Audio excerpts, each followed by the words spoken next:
Welcome, everyone, to the Clonestar Podcast.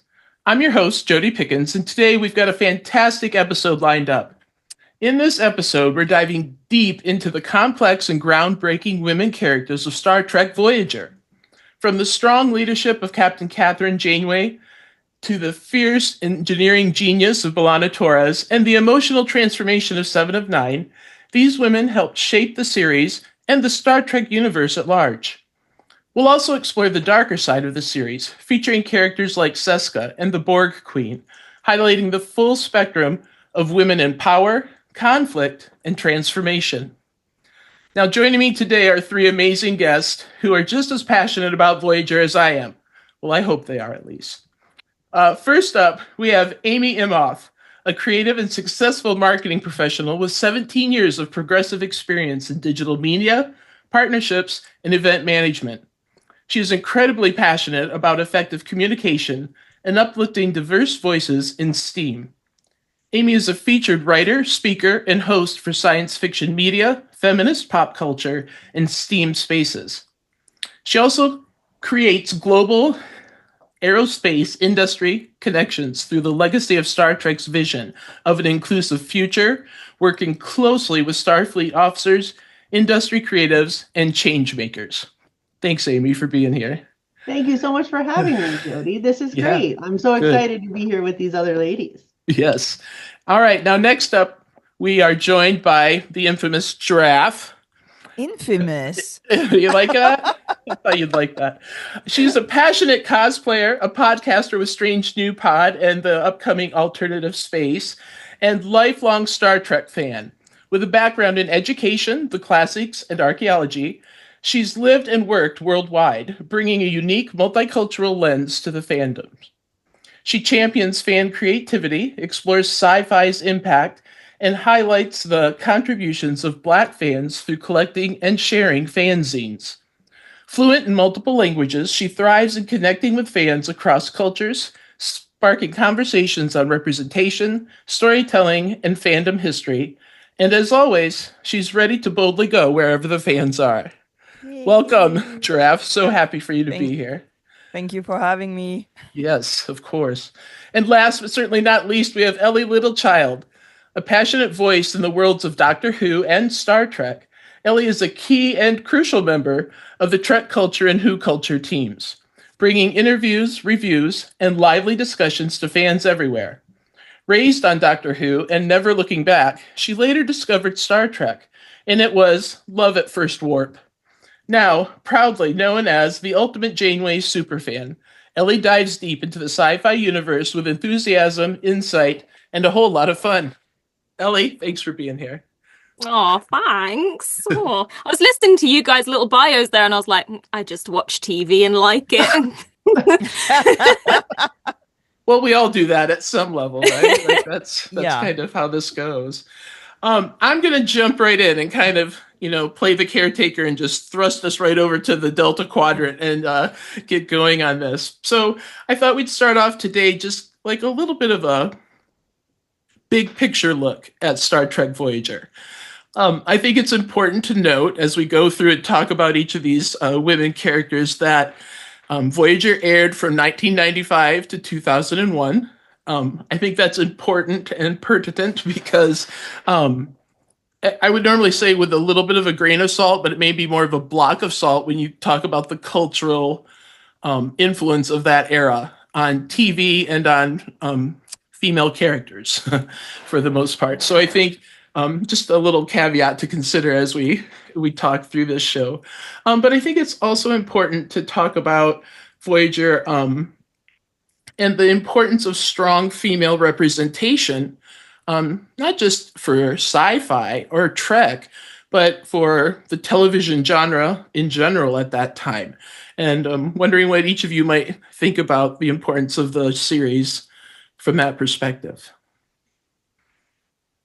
I mean, Go ahead, Ellie, you go first. I come from a different perspective altogether because, I mean, I was born right in the middle of when Voyager was airing. So love Baby. but so I come from it not from the perspective of watching these shows, these characters, and then admiring them and learning from them, but from a viewer kind of more now and seeing the influence they've had and kind of doing it backwards. So rather than seeing these characters and seeing the change they've made happen, I've lived through that change and connected to certain types of characters, and then kind of going back to something like Voyager and going, this is where it all started. So it's really interesting for me to kind of come from it from the perspective of a kind of modern day viewer and seeing it flipped almost. Yeah, I think that's important too, especially where we have series, these more modern series like Picard or Prodigy, where we're seeing Voyager characters come back into these modern series. And there are younger audiences and new audiences of all ages seeing these characters and now going back to the series, like to TNG and to Voyager, and getting a new appreciation for them, and from that very perspective that you have. So thank you for sharing that. I think that, well, my thesis that I did or my women's studies capstone, actually, that I did was on women in television and the evolution of characters, like kind of starting out with Ripley from Alien, and of course seeing the impact that Nichelle Nichols had on Star Trek. And it was interesting because I had a professor that told me that the women of Star Trek in the 60s did not count because Star Trek was set in the future. And that made me mad because I was like, we are watching it now, right? So I came at it from the perspective. It's interesting that you say you look back on Janeway and Voyager as where modern Star Trek started because of all the characters coming back in Picard and in Prodigy. And I think that seeing the evolution that we had of women from the original series into Next Generation, where Troy and Crusher are caretaker roles, a little bit less action oriented, and then getting a captain like Janeway, who they always build as more like Kirk, who liked to go down on the away missions, who liked to get her hands dirty. She was a scientist. She wanted to explore. That's kind of where I see it as coming into the modern era, because Janeway, Scully, and Buffy were all on screen from like 1993 to 1995 was like the era where we finally started to get something a little bit different. Yes. Baywatch was a #1 show at the time. Roseanne was a #1 show at the time. And these are very different women that we're seeing with Janeway and Scully especially. So we're seeing women of STEM. We're seeing women in science doing cool things and women in leadership roles.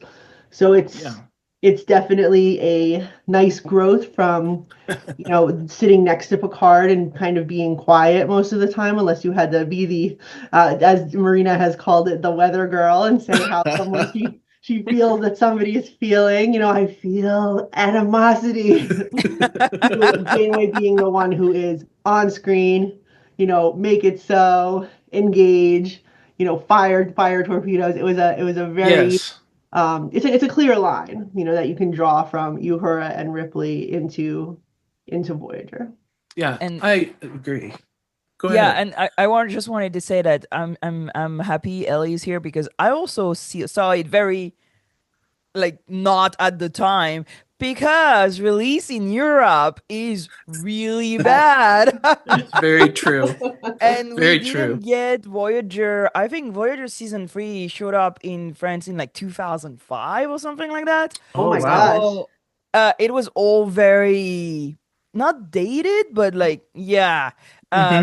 In the 90s, I was watching Buffy on TV. I was watching Stargate. And Stargate, Captain Sam Carter was like my girl.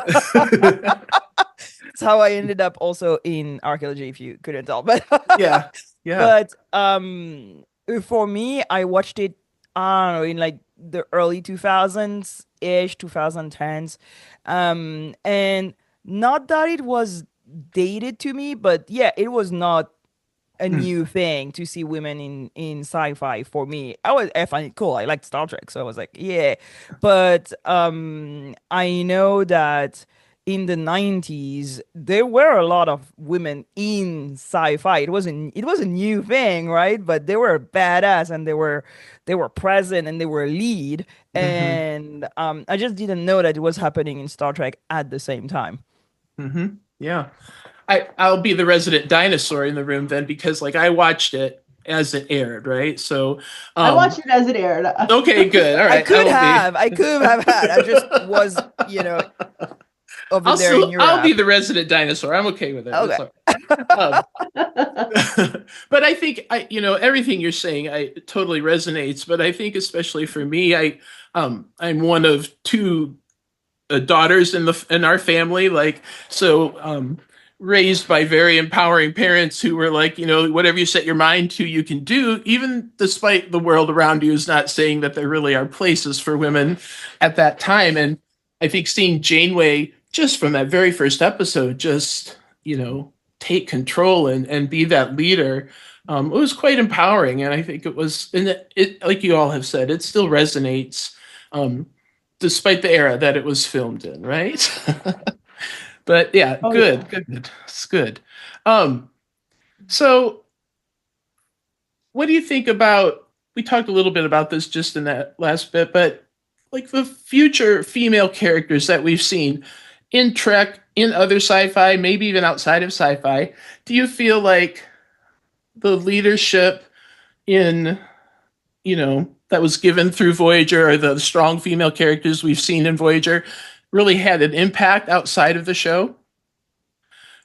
I think I need to take this one. Okay. Because so working with Kate and since 2018 and seeing her impact, I think that she maybe didn't even realize the wide-reaching impact that she had, not just on regular fans, but on women like Alexandria Ocasio-Cortez and Stacey Abrams, and this phenomenon that has been written about a little bit on StarTrek.com. In some other places, there's a Psychology Today article where it is the Janeway effect. Now, if you've heard about the Scully effect, that is a studied effect by the Gina Davis Institute for Gender and Media, where more women went into law enforcement roles and science roles, specifically forensic pathology, which is a very male-dominated field, because they saw Scully, because they grew up seeing a cool lady represented on screen.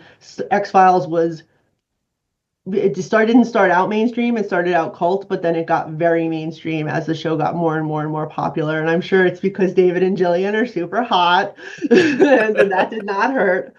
But also, I think now, having a resurgence of distrust in our government, while more women are discovering Scully, and I think it's like Scully effect 2.0, just like Janeway effect is now trickling down with kids because of Prodigy. Parents who grew up seeing Janeway in Voyager are now showing their kids Prodigy as like the Star Trek gateway, which I love. And I think seeing the way women approach Kate and have said, I'm an astronaut because of you. I'm an astrophysicist. I'm a captain in the Navy. I'm a fighter pilot. I mean, all of these women who were really having to fight to break barriers in the 80s and 90s, who are now, I'm in my early 40s, and seeing all these women come up and say, this is my career. I'm shaping the industry I'm in because I saw this example of leadership. So I think Kate seeing that and realizing that really made her examine the importance of her role. And I mean, while she was living it, she was a single mom raising two boys. Right. So she was like blinders on, right? Like she didn't really know the impact of the fans until I think later. So I'm really glad that that's something I could like show her online, because she doesn't, she has, she has social media apps on her phone, but she doesn't check them the way we check them, because that's not what she grew up with. Yeah. She's more apt to read a book or have a glass of wine with a friend in the evening, whereas I'm like texting Giraffe, like, here's a meeting, here's a podcast I'm listening to. Like, we're very digital, and she did not grow up with a digital life at all. And I think the advent of the internet, and the X-Files coining the term shipping right around the same time of Voyager. And there's so many Janeway Chakotay shippers, and I see you and I respect you. It's okay. Don't be embarrassed about shipping. I'm the biggest X-Files shipper you will ever meet. So, It's true. Yeah. It is true. I want to hear other people's point of view on it, but working with the source has really given me a unique perspective in how many people I just see come through her lines at conventions and are crying she's like, why are people crying at me? And I'm like, because you've impacted their whole life. Yes. And I think that's so crucial. And I can't imagine as a creative, as a performer, as an actor, like understanding or trying to bridge that gap of understanding like how crucial a performance, or even if it is over 7 seasons of a series and beyond, can impact people. And I think that is a little bit unique to Trek, largely, but we obviously do see it in other series, but I think Sci-Fi especially. But I do think it's unique, and I can't imagine from any of the performers' perspective that it's an easy thing to grasp. I do want to just chime in. We had an opportunity to speak with Nana Visitor about her latest book, Women of Trek, and she told this great story about when they were getting ready to put Voyager out, and run with the show, that they was going to have a female captain, and she went to Berman. Yes, thank you, and told Berman. Right here. I wonder why. I know. It's why we're having this particular episode. It's because of that book. But Nana Visitor told Rick Berman she wanted to be captain on Voyager, and I think that's she had a great role on DS9 as Kira, but she wanted to be in charge. She wanted to play that strong female character like that. So I think it's just telling that the opportunity of Voyager was unique. What else? Anybody else have anything on that? I think it kind of goes. You were kind of saying about particularly within media. Like seeing this type of character then. I mean, as I say, I'm kind of looking at it backwards, but I'm always drawn to the same sorts of characters in anything I see. And I've spoken about it loads of times, but I'm not generally drawn to the kind of character that you would expect a young woman perhaps to be drawn to. I'm not drawn to the young female character. Usually I'm drawn to the more middle-aged female character who's usually in a leadership role of some sort. But the thing that really strikes me is that these characters usually have an element of vulnerability to them. And part of what makes them a strong leader is them trying to find that balance between pushing through and being a leader and also dealing with their personal traumas, their personal issues, while not letting that affect their work. And I think that's something I'm drawn to in every character I've seen. And as I say, kind of going backwards, and before I started watching Voyager, anyone who knows me and knows that's the kind of character I'm drawn to is like, you're going to love Janeway. And I kind of wanted to prove them wrong and be like, no, I won't. But of course, they were all absolutely right. And to kind of see that this is the kind of character where this started. And now you see it in so many female characters going forwards. But it kind of feels like characters like Janeway, like Scully, are the kind of characters that were the blueprint for that, to show that you can have this strong woman in a position of power, but they also are still human. They're still women, and they still have those things that you can relate to as well. And just because, and it kind of makes you go, well, if I have these struggles, but I can overcome them and I can be strong as well. And I think that's something that's really evolved probably from around then, and those characters that's now present in so many female characters, not just in sci-fi. I mean, a character like Rebecca Welton, for example, is a really love her.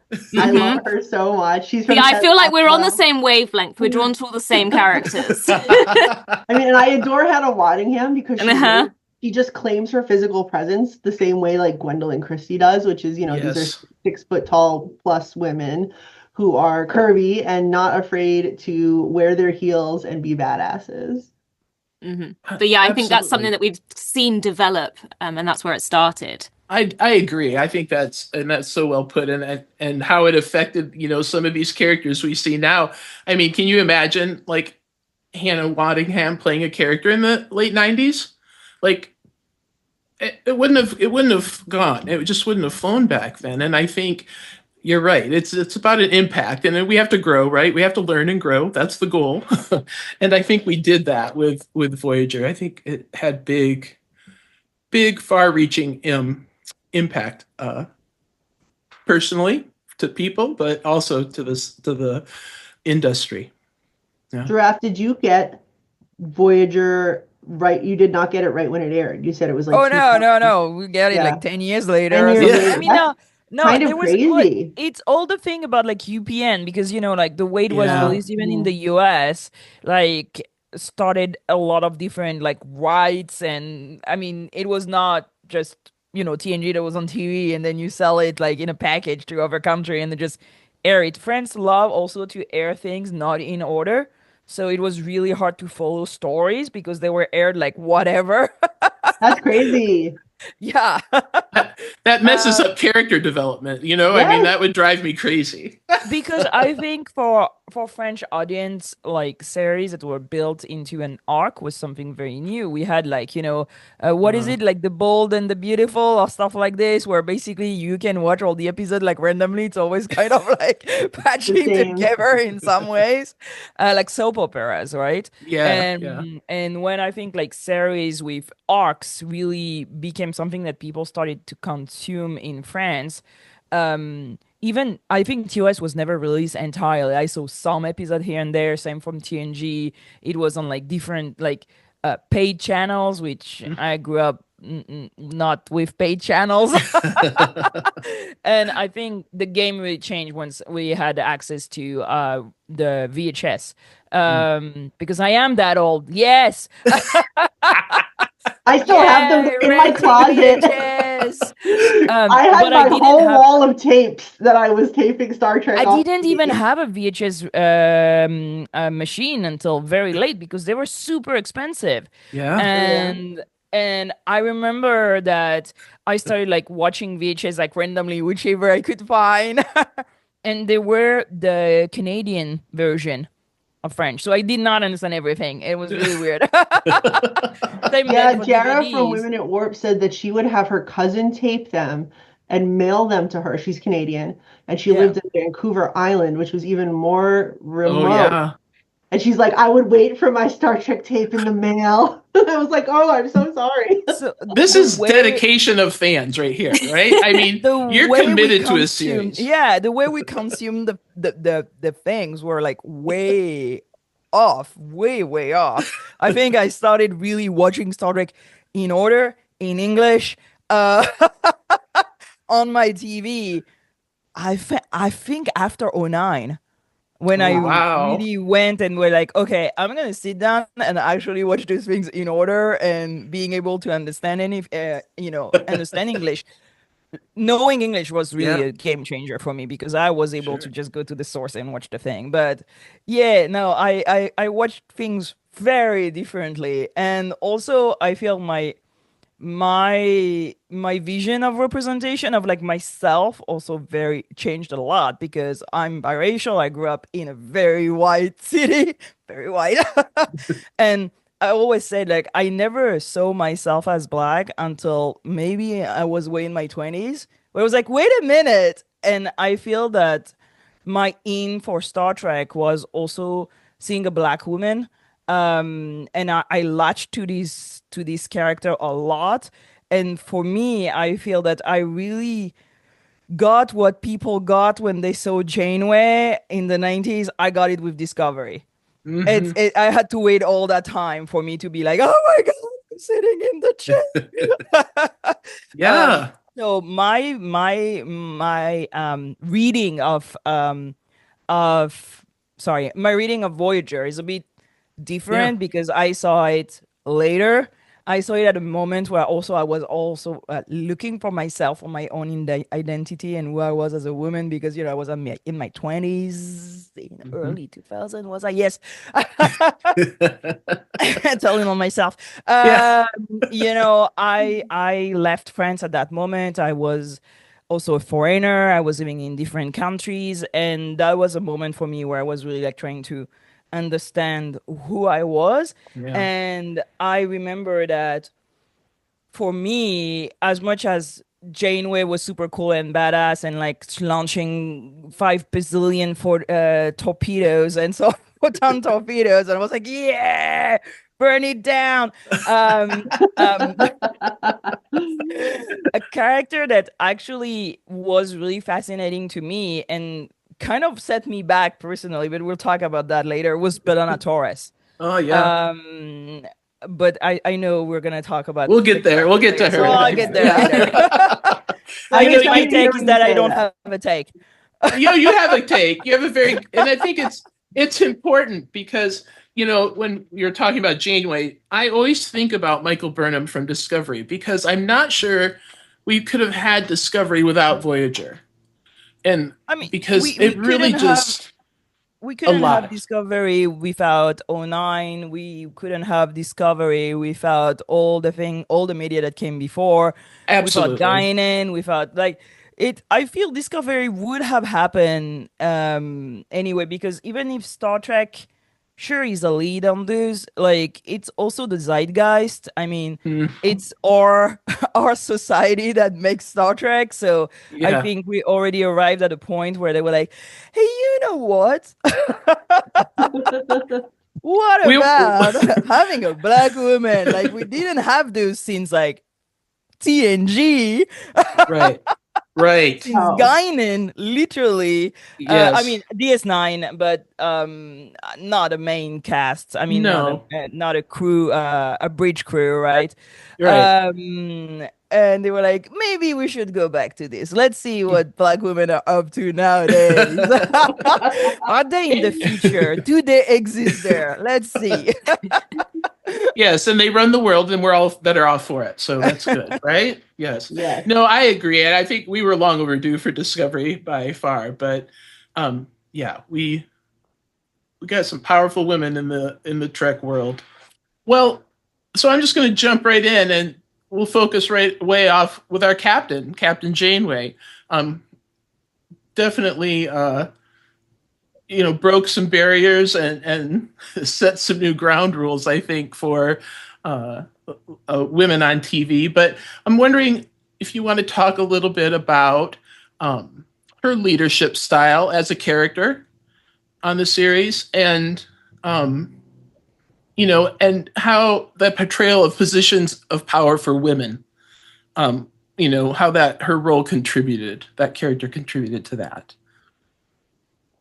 I would say something that I think a lot of people would expect from what we've seen beforehand with the male characters and captains is kind of like you have to be stern and give your orders, and women at the time, it was kind of like if you're going to be a leader, you can't have any of those feminine traits. You can't have compassion. You can't have any maternal instincts or anything like that. And I think that's what really draws me to the character of Janeway, is that she does have those things, and it doesn't undermine her power in any way or her leadership. In fact, it enhances it. And particularly in their position where, they're stuck. So she has to reevaluate how she approaches her leadership because her circumstances aren't the norm. And we even see that at the beginning where she's struggling to kind of find that balance between being their leader, but also requiring companionship, friendship, requiring relationships, and trying to find a balance so that she can have both of those things. And it just was not something, because the male captains could do whatever they wanted, they could see whoever they wanted, and there were no consequences to that. Even when there were consequences, there weren't any consequences for them. And that battle that she's fighting to try and figure out how she can have both things, but not have both things. How can I lead these people? How can I maintain their respect and their trust? But also, how can I let them know that I am here for them if they need me to be here? And I think, the compassion that Janeway has is something that's really important to why she's such a successful leader and captain. And it wasn't something we'd necessarily seen in any of the male captains, and I think that's what makes her stand out the most. I agree, and I think we'll talk a little bit about this with each of the characters, but it's a testament to what Kate Mulgrew did with the character and how she played that kind of internal struggle, but yet you could see that as a viewer. Like, am I the captain in this role, or am I the mentor, or am I, the aunt or mom to these people at this moment? Like, that compassion, there was a line, and she fine-tuned it throughout the series, and I think it was brilliantly portrayed. So, yeah, good. Well, part of that Psychology Today article that I mentioned earlier was a poll that they did, which was which captain would you rather serve under? And Mm, Janeway won by quite a bit. And it was because people cited that she is an empathetic leader and she has mhm. compassion. People like seeing they like someone that they feel like will nurture their skills, right? They like seeing, like, if I were to serve under a captain, I think if I had to pick a male captain to serve under, I would probably pick Picard because he does lead with diplomacy and he does, especially, we see him in his journey later, his like emotional journey later. So we know that he's got, some trauma informing the way he captains. And I think Janeway also, if you've read the Mosaic book by Jerry Taylor Mhm. and you've seen a little bit of they mention a very little bit of it that made it into the show, but she has, she lost her father and her fiance, and then of course now she's losing a second fiance to being in the Delta Quadrant. Like we see her go through this emotional journey, and I think the episode Night, which I think Mm, is premiere of season 5, yeah. where she is depressed and she's in her quarters and she doesn't want to come out of her quarters. People really identified with that. Mhm. And, during the pandemic, we had so many people reaching out to Kate via social media. And, we made sure we kept up our posting and made sure that we kept up, morale. We had to keep up the Yeah. morale of everybody during the pandemic. But Voyager was a huge analogy for Mm. being in quarantine, being alone. And of course, Janeway fights in macrovirus, we get to see this representation of Yeah. virus right Get that there. rifle. Get it. She's got her like, her badass moments with Yes. off the top. It's a And she's like, die-hard ready. episode. That's one Yeah. of my favorite. That is, people say, what's your favorite Voyager episode? That is one of them. It is up there because we get to see this badass version of her. Yeah. And get to come out and get her hands dirty as much because she has a security force at her disposal, right? Yeah. But when it's just the chips are down and it's just her, I love that we get that moment with the empathy moments, the Yes. mentoring of Seven of Nine and Naomi, and Mhm. we get to see her employing all of this leadership skill set that she's fostered over the years, not Yeah. just what do I do in a crisis? The aliens are here, the episode where they push her too far because she's got her Yes. the needles and they're keeping her awake for days on end. It's like I love that. I love that. Yeah. So there's lots of different facets, and I'm glad you brought up that we can have Mhm. the badass existing next to the empathy. Well, I would think it's serve under interesting Janeway, too. yeah. Go ahead. Go ahead. No, I was like gonna say, yeah. I was thinking, well, like, who under who I'd serve, and I was like, Yeah. yeah, Janeway. I mean, like, honestly, Kirk, because I'm here for a wild ride. I'm here for the crazy. I'm here for the like. What are we doing again? I guess we're gonna I do that. relate- Okay. I relate to the ADHD of like the original series, Like, yeah. I respect that. I respect that. Yeah, That's exactly. yeah. But yeah, Janeway would be the actually good choice and smart choice, which I rarely do. So That's saying a lot then, right? We got a lot of oh yeah, you have one life. Yes, That's women. right. Like, let's go. The neutrals. Oh yeah, let's go. Why not? Let's go. Why not? I do think it's interesting too that Janeway was picked out of that survey as captain because I think people not only want to be listened to, but they want to be heard. And I think that we kind of look for that in leadership. We want people who hear us. We want people who understand us, and or at least make the effort to do so. So I think that speaks volumes for Captain Janeway and the way that Kate Mulgrew portrayed her. So we kind of talked a little bit about this just in that question about her being both the tough commander and the compassionate leader. But I want to also talk about maybe how in those moments where she did let her guard down as a captain, like, and not saying this was like the most ideal episode, but I'm thinking about Fairhaven or, Are we deleting the wife today? Delete the wife. Well, I always have to bring Fairhaven up because it'll make show our Yes. representative of Ireland and all our Irish listeners just Yes, cringe. yes. But I do think that was a special episode for her as a character. There were others, obviously, but that was a moment where she struggled letting the guard down, but she did let the guard down. And so wondering what your perspective is on some of those moments for Janeway. I want to go first on this. Go. Yeah. Because Do it. yeah, shipping and fanzine and it's so interesting to me because one of the first thing Trek fans have done is shipping people, right? Yes, And yeah. writing romantic fanzines. Like, again, I collect them. I'm really into them. Like the things I have read. Right? So it's what and again, what's very interesting about the Star Trek fandom is that it's a fandom built by women since the beginning. And they latched to these characters and basically played the seams with them by writing starting 66, 67, 69. Like, Yeah. really.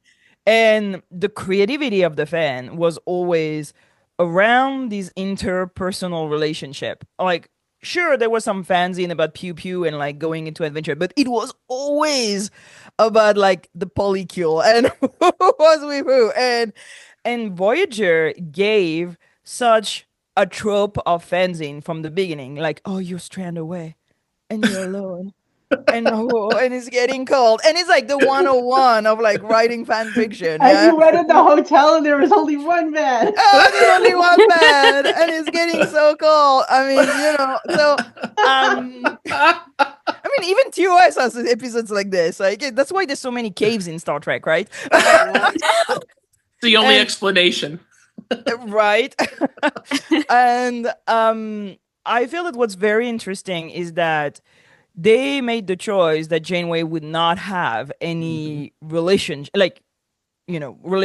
with romantic relationship, right? Yeah. Which I think was a good choice because at that time it would have undervalue and undermine her leadership because women in power, even now, it's really difficult to be a woman with your with the ability of having romantic relationship and still be accepted by a lot of men, because then you're seen just by like this, basically. You're a piece to grab, right? And Right. I think they did a great job not doing it in the 90s, but the fans were really onto that, like really onto that. And it is a part of Janeway that I know so many people wanted to see explored. And even when Prodigy showed up, they were like, but where is her vulnerability? Where is her, her romantic side that we see here and there in Voyager, right? Right. But I think the strongest relationship for me that she has is with Tuvok, because their friendship is so incredible. I think it's one of the best written friendship in Star Trek because she really trusts him, she really listens to him, but then she does what she has to do, which is great. And I think that side of Janeway that has like this moment of doubt, but then also this moment of fragility and this moment of of trying to also be a woman, like when she has all the holo novel that are basically Jane Eyre. What are you doing, woman? Jane Eyre is a crazy book. It really is. It is a woman in the attic. But she liked that Mr. Rochester dark and brooding. Yes. I'm glad that they got rid of it and were like, no, you know what? She's gonna hang from with Leonardo da Vinci. We're gonna that's better. We're gonna pivot here. But we see this very this side that I know fanfic writers were really latching on. I was going somewhere there. Oh yeah, and and I'm so glad that it actually something that people had discussed a lot. Why in 7 years she had no relationship, and what happened with Chakotay, and what could have been, and was that a choice from her, like the character, to be separated from her crew on that way. But then we get, again, I'm going to come back to Discovery, but Michael Burnham has a relationship, right? And it's accepted by everyone. It's just normal that she has a relationship with somebody and that it's totally cool, and they have their privacy, and everybody accept that she is also a loving human, a romantic human, that she's able to have this connection with somebody. And it's something that really shocked the audience. Like, people didn't want that. Like, it undermined her character. Even, I mean, so many things people like saw that. Right. Let's not open that box. But I think that it's very interesting that the lack of romantic relationship for Janeway really was something that people discussed so much. And it was such an interesting side of the character. And read fanzines. They're pretty cool. And fanfic too. I don't know. They're great writers. There are some really amazing. I have found some amazing fan fiction writers that have seriously outpaced modern fiction that is on a bookshelf published by a publishing house. Yeah, I was talking with Dr. Una McCormack, who wrote the autobiography of Captain Janeway, right? And she write fanfics a lot. She did, and she does. And I think that it's, again, such a part of the, like, Star Trek is such a rich universe that inspires so many people. And most of the time it's about an interpersonal relationship, which is fascinating. Yeah, I think you bring up amazing points. And of course, obviously, the fan fiction world there's amazing things that go on there. And I think that's a very alive part of any fandom, truthfully. But I do think it's interesting because I do think that part of that cultural stigma of that mid to late 90s kind of played into that too, with, Janeway not having that personal side of, the romantic relationship side that wasn't fully explored as easily as it was for Burnham. Because it wasn't even a question. This was just, this is happening. This is going to be a part of her storyline. And so I think that's, a testament to the evolution of the times a bit, I guess. Absolutely. Yeah. And male captain got relationship. Like, all the time. All the time. Like, Picard relationship with women was super, every episode. Like, out Captain there. Pike like, has a girlfriend. Episodes. Captain Pike talked to her on the started singing in the musical episode, like airing all their like argument. Yes. Like, imagine if we had like Strange New World, like, for a season, like Pike goes down with like a woman alien that they meet like on the planet of the week. Imagine if Janeway had done that. No. And imagine if Burnham had done that. Either. Oh my god. Like, it's still not something that Star Trek can really do, though they do it with Pike in 2023, was it?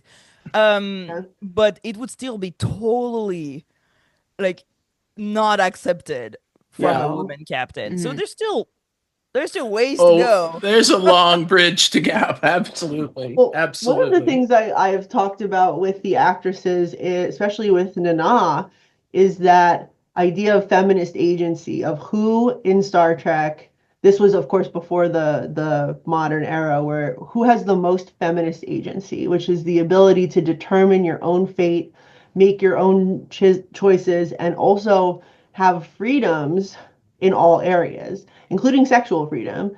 And Kira having romantic relationships and successful romantic relationships outpaced Janeway in terms of feminist agency, because Janeway was not able to have successful, nothing more than a hologram or, the counterpoint with Mark Herlick, who I really like Mark Herlick. He's a nice guy. And just seeing Kira have a normal existence and a normal life. And then, of course, with Odo, we get later. I think that Michael Burnham being the next step on that evolutionary ladder of successful women in leadership roles as the captain and having that successful relationship is where ultimately we want to take them. We want them to have that choice. Yeah. 100%. I'm really glad. Go ahead. Sorry, no, I was just going to say, I'm really glad you brought up the shipping, though, because I feel like this is an opportunity for me to set the record straight and do some justifying as to how you can be a JC shipper and appreciate Janeway as a leader, because... Well, you can do both. I never thought you could. Yeah. Well, this is the thing. The thing that I kind of try to explain when people allow me to go further than just taking the piss out of me because I'm a JC shipper, Sean Ferrick, is... Listen, Sean. Listen, we'll talk to No, him. but the thing that I would have liked to have seen more is I don't necessarily think that they needed to end up in a relationship. But what I wanted to see was more of that, the sacrifice that was being made to not have it, to see the struggle to, especially after resolutions. Like that whole episode explores it in certain ways. But what I wanted to see, and I guess the nature of it being episodic was why this wasn't the case, but I wanted to see them readjusting back into that command structure after putting those barriers down. So it's not necessarily that I think they needed to end up together, but I think to explore them wanting something that wasn't allowed, and rather than going, oh, this isn't allowed, but we're going to do it anyway, them saying this cannot happen, and we've got to stick to this, and it's going to be hard, and we're going to slip up, and you are going to maybe touch me in a way that isn't appropriate for a commander to touch a captain, but we've got to set those barriers back into place. And I think that's why when I say that I'm a JC shipper, I think they would have worked really well together, and the chemistry was obviously there.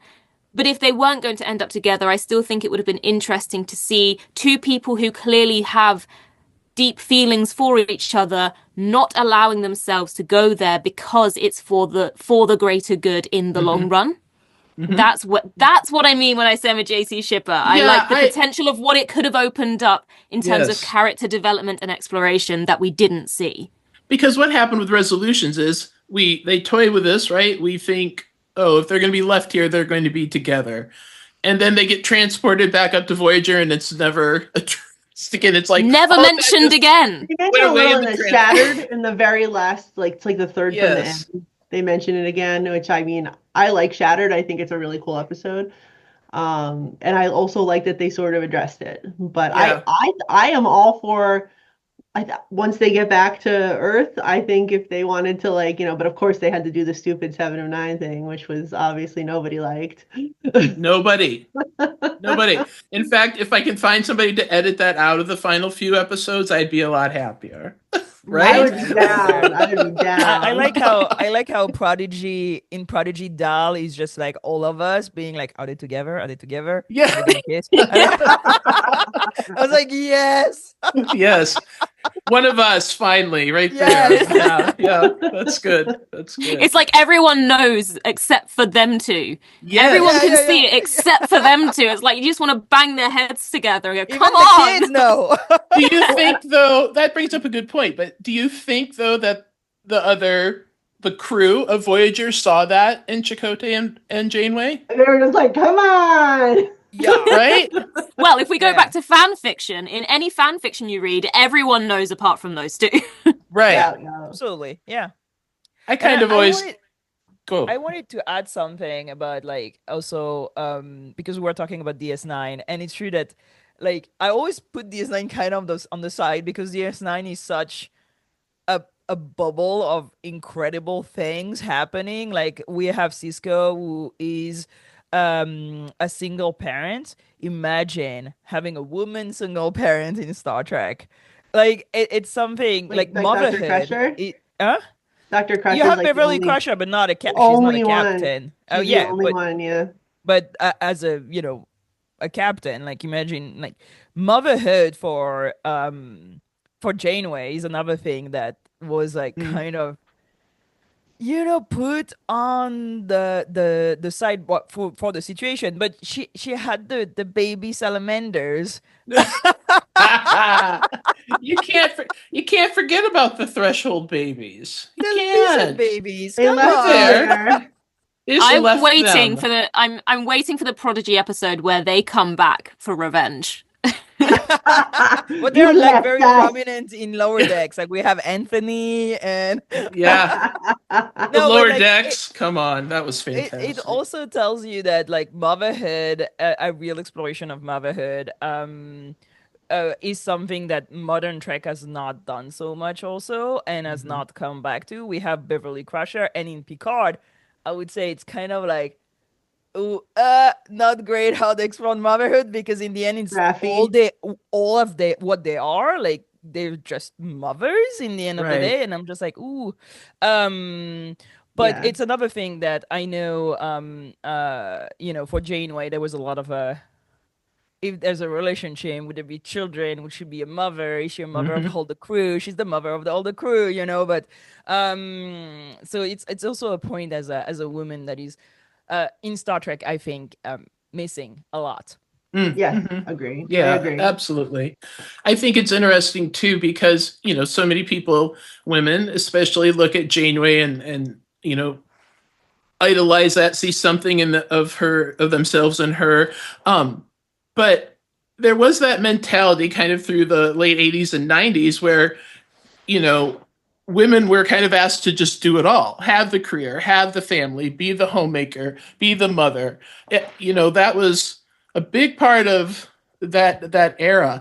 And I think in a way, Janeway broke away from that by saying, I'm choosing my career. I'm choosing this crew. And I think that there was a shift, even if it was a subtle shift, it was a shift in how the culture was perceiving a woman in a leading role. And I admire how Kate has handled it. She says, women can't have it all, not yet. Yeah. But she still says that in 2025. And I mean, as our rights are under attack and everything, I'm sure she would continue to echo that. Yeah. And, having the ability to choose to be a mother is, essential to us having our career. Essential to us being able to say, I am choosing myself and my career first, and then I'm choosing to be a mother. I'm like at this point right now where I'm trying to get pregnant. And it's like, but it's real. Like I thought about it in terms of, seeing women represented as mothers and things that I love, like Star Trek, like X-Files, and the way that they abuse women's fertility in science fiction. And Giraffe's like Belana Torres. Belana Torres. So yes, if we wanted to talk about that, I mean, I know she's our next topic, so we can talk about Janeway all day. Yeah, we can. She's a whole episode in and of herself, isn't she? Yes. We're gonna end the Janeway conversation with this, and just pick one. But what's your favorite Janeway moment? Just one. Macrovirus. Oh yeah, okay. Badass Janeway. Year of Hell? Why Year of Hell? Oh, I got my little phaser rifle with my Janeway Nice. figure right here, and I'm like, yeah. Because it's such a story of resilience, and that's something that really talked to me. Like, I've had years of hell, and I always been like, you think that it's gonna be for like that forever, and then it's all behind you. And I feel that even when it was, there was no hope, she was still fighting. And I think it's Janeway in Year of Hell is like so incredible. But I like the one-liners. I like, it's time to take out the garbage. My favorite is, I think obviously one voice can be stronger than 1,000 voices is like my quintessential Janeway quote. But I also really love when she says dismissed. Dismissed. I think that's Kate's favorite too. Yeah. Because I've heard her say it. She has said it to me when we were talking about something else. She's done with it. She's like, dismissed. I'm like, it's Starfleet for get out. Get out. I know. The tag is what's the best on that line. I love that. Yeah, Starfleet for get out is like her favorite. Like, I think that's her favorite. I love it. I've always loved that. How about you, Ellie? I'm trying to think of one, but I think one that stands out is the end of the Thor. When fear exists for one purpose, to be conquered. That's a good one. When he says, I'm afraid, and she's like, I know. Or she says, go back to hell. In the episode where she dies, and she's not really dead. Oh, Coda? Is it Coda? Coda, thank you. Coda, yeah. Coda, the name is there somewhere. Yeah. That's a good one. Go back to hell. I also love Admiral Janeway, like at the end, like the totally unhinged, I have no fucks left to give. Yes. Yes. I mean, I'm a sucker for 40s fashion, so anything in the Killing Game just for the outfit. Oh, right. The white suit? The white tux, Ooh. yeah. See, yeah. it's the later on as well. She's got the all black on. She's like spy mode. I'm like, Yes. yes.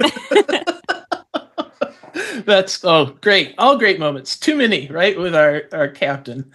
But good. Thank you for that. So now, all right, Giraffe, this one's for you. So we're going to talk about B'Elanna Torres. Oh my God! You ready? Do you have? We got Here we go. we got a little chunk of time, but so she was really the character, and I mean, we could probably say this maybe about many of them, but more obviously the one that was kind of caught between and struggling between two worlds. Not just in her identity as part Klingon and human, but also between Maquis and Starfleet. I mean, there's a lot of layers to our chief engineer of Voyager. So I think maybe we should talk a little bit about how that internal struggle and outward struggle shaped her identity as a character. So, And when we turn to Giraffe, all right. Star Trek has always been absolutely terrible at writing biracial characters. That be Spock, that be B'Elanna Torres, that be Zial in DS9, that be anyone where they're like, oh, they're a hybrid. It's always written very poorly because it always comes back to a literary trope that's called the tragic mulatto. And basically, it's also a very American thing, let's be honest, because of segregation laws and all this, Yes. that biracial people should not exist. And when they exist, they struggle and then they die. And very often, they are like followed by death. Keller in DS9, in TNG, sorry. TNG, yeah. So there are these people, like there's this idea that it's impossible to reconcile the fact that you have two cultures, that you cannot live as a whole being and a whole person because your dad was human and your mom is Klingon. This is impossible. How do I exist? And that biracial people are like gonna die. Like we see it with Tucker's Trip Tucker and Tipple's baby. We see it with Zial Toral. We see it with so many biracial characters that just kill air, get fridged, get to die, right? The whole thing with Spock is that he doesn't know how to be human and Vulcan. And I'm like, nobody's asking you to choose. Nobody is making you choose.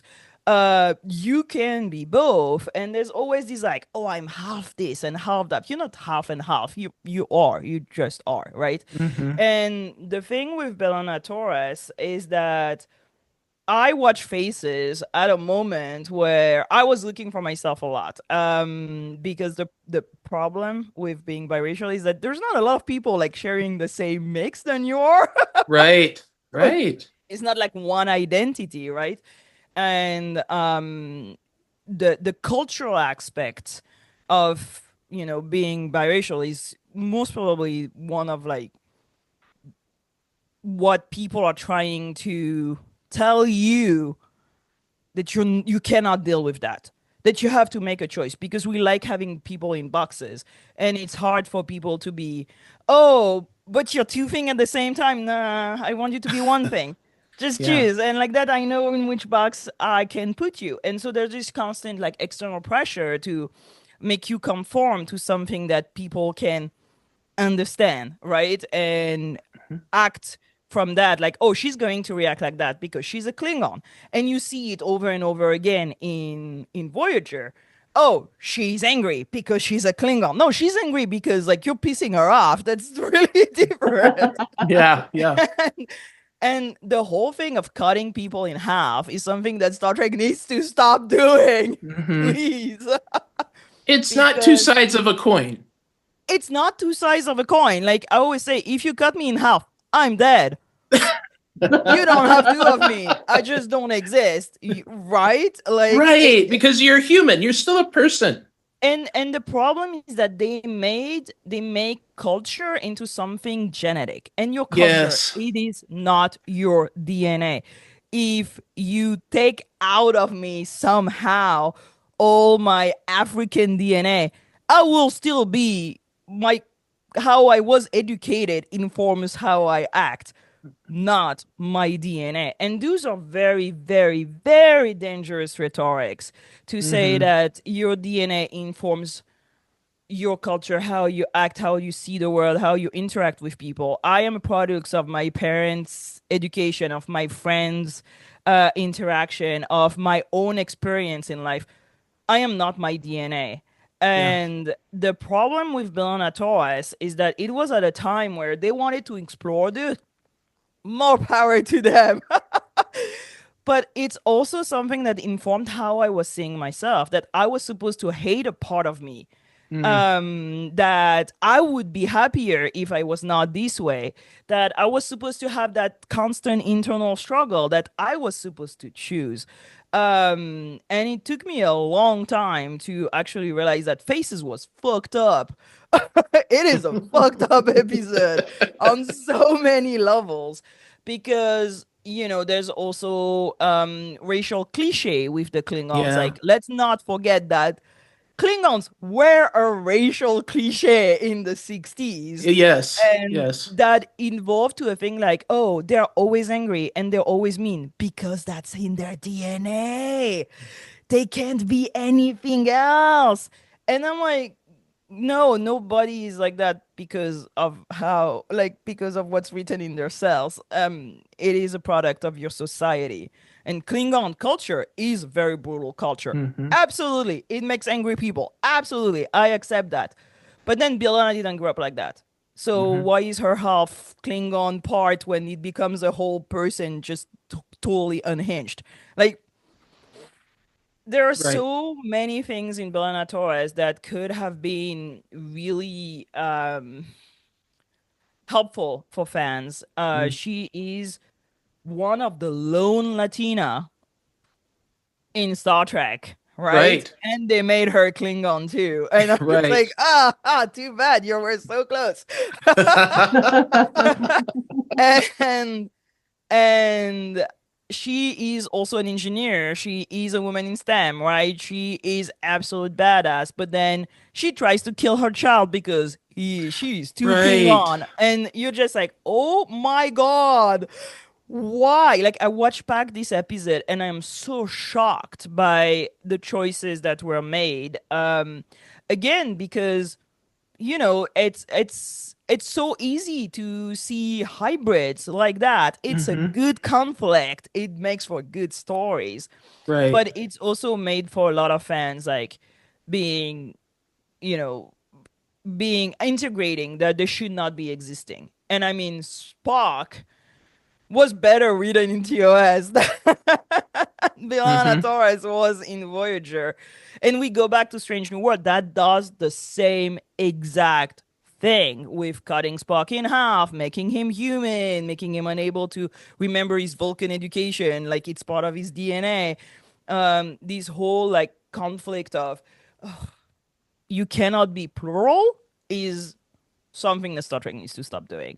And I give them a slack for the 90s because it was the 90s and all of us that were there know that it was kind of fucked up. Yeah.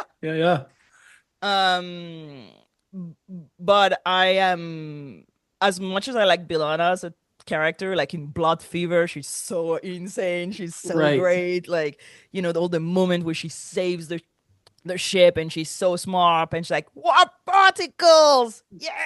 Yeah. All these, I think, are tarnished, in my opinion, by the fact that they were not able to make her a character that was not just constantly struggling because, oh my God, her mommy is Klingon. End of rant. It's a fair rant. It's a very valid rant. I feel like, at least from my perspective, that there were two B'Elanna Torres. There was the one that they would play in an episode as having that constant struggle, or she'd be the one that was coming up with all the ideas to save the day or to save the ship or the crew or whatever the situation was. And they very rarely put those two together in the same episode. So I feel it was written very like she was either going to be this angry, struggling B'Elanna or the smart, problem-solving Muse. B'Elanna? Muse is such a good B'Elanna episode. Yes. Because it's around her, right? And she is, like, you see her interact in this society where she doesn't know anything about them. Yeah. And trying to not break the Prime Directive, but also trying to understand who they are. And it's such a fantastic episode. I really like Muse. Muse or Muses? I don't remember if it's plural or single. But I think yeah. But yeah, it's I know that she was a character I really like. I was like, oh my god, she's like me. Yeah. But also it was very wrong and set me back many years. Yeah. I can see that. I'm also thinking about how poorly the writers handled the fact that Chakotay was a Native American and that Harry Kim, with Kim being an extremely common Korean surname, but Garrett is Chinese. And they would have him say something like a Chinese proverb. And then I think he went to the writers and said something like, you do know that Kim is a Korean name, and they did not know. No, yeah. And I think just the writer's room was super male, super white, and we're writing these cultural moments. Like, I know we have Lisa Klink and Jerry Taylor and some of the women that were there, but it was still a super white writer's room across the board who did not know, was not going through that experience of being biracial. No. And I think that, again, and I'm not using it as a crutch, but that's just such a thing of the 90s, of the era. That was just so stereotypical. Like, people, you're Korean or you're Chinese, you're Asian descent, right? Yes. Like, that was the whole umbrella. Even worse, which is definitely something I heard my parents say, which is Oriental. Yeah, oh my gosh, yes. Yeah. And I remember that. I remember having to tell my parents, like, you can't say that anymore. And they were like, you can't say why? that. Trust me, you can't. You just can't. You can't. We try, right? We try. Yeah. No, I think that was a flaw of, like you said, I mean, it's a flaw of the way she was written. It was a flaw in the way she was presented. And there was a lot more to B'Elanna that we could have had, and maybe should have, right? What do you think about? So she did have to display or depict a lot of anger at times as a female, and that doesn't always go over or translate so well as on our TV and on our screens. So what do you think about her portrayal, of her portrayal of anger and the impact of that on women in television? Her portrayal of anger. Well, I mean, she was written a lot for that, right? Yeah.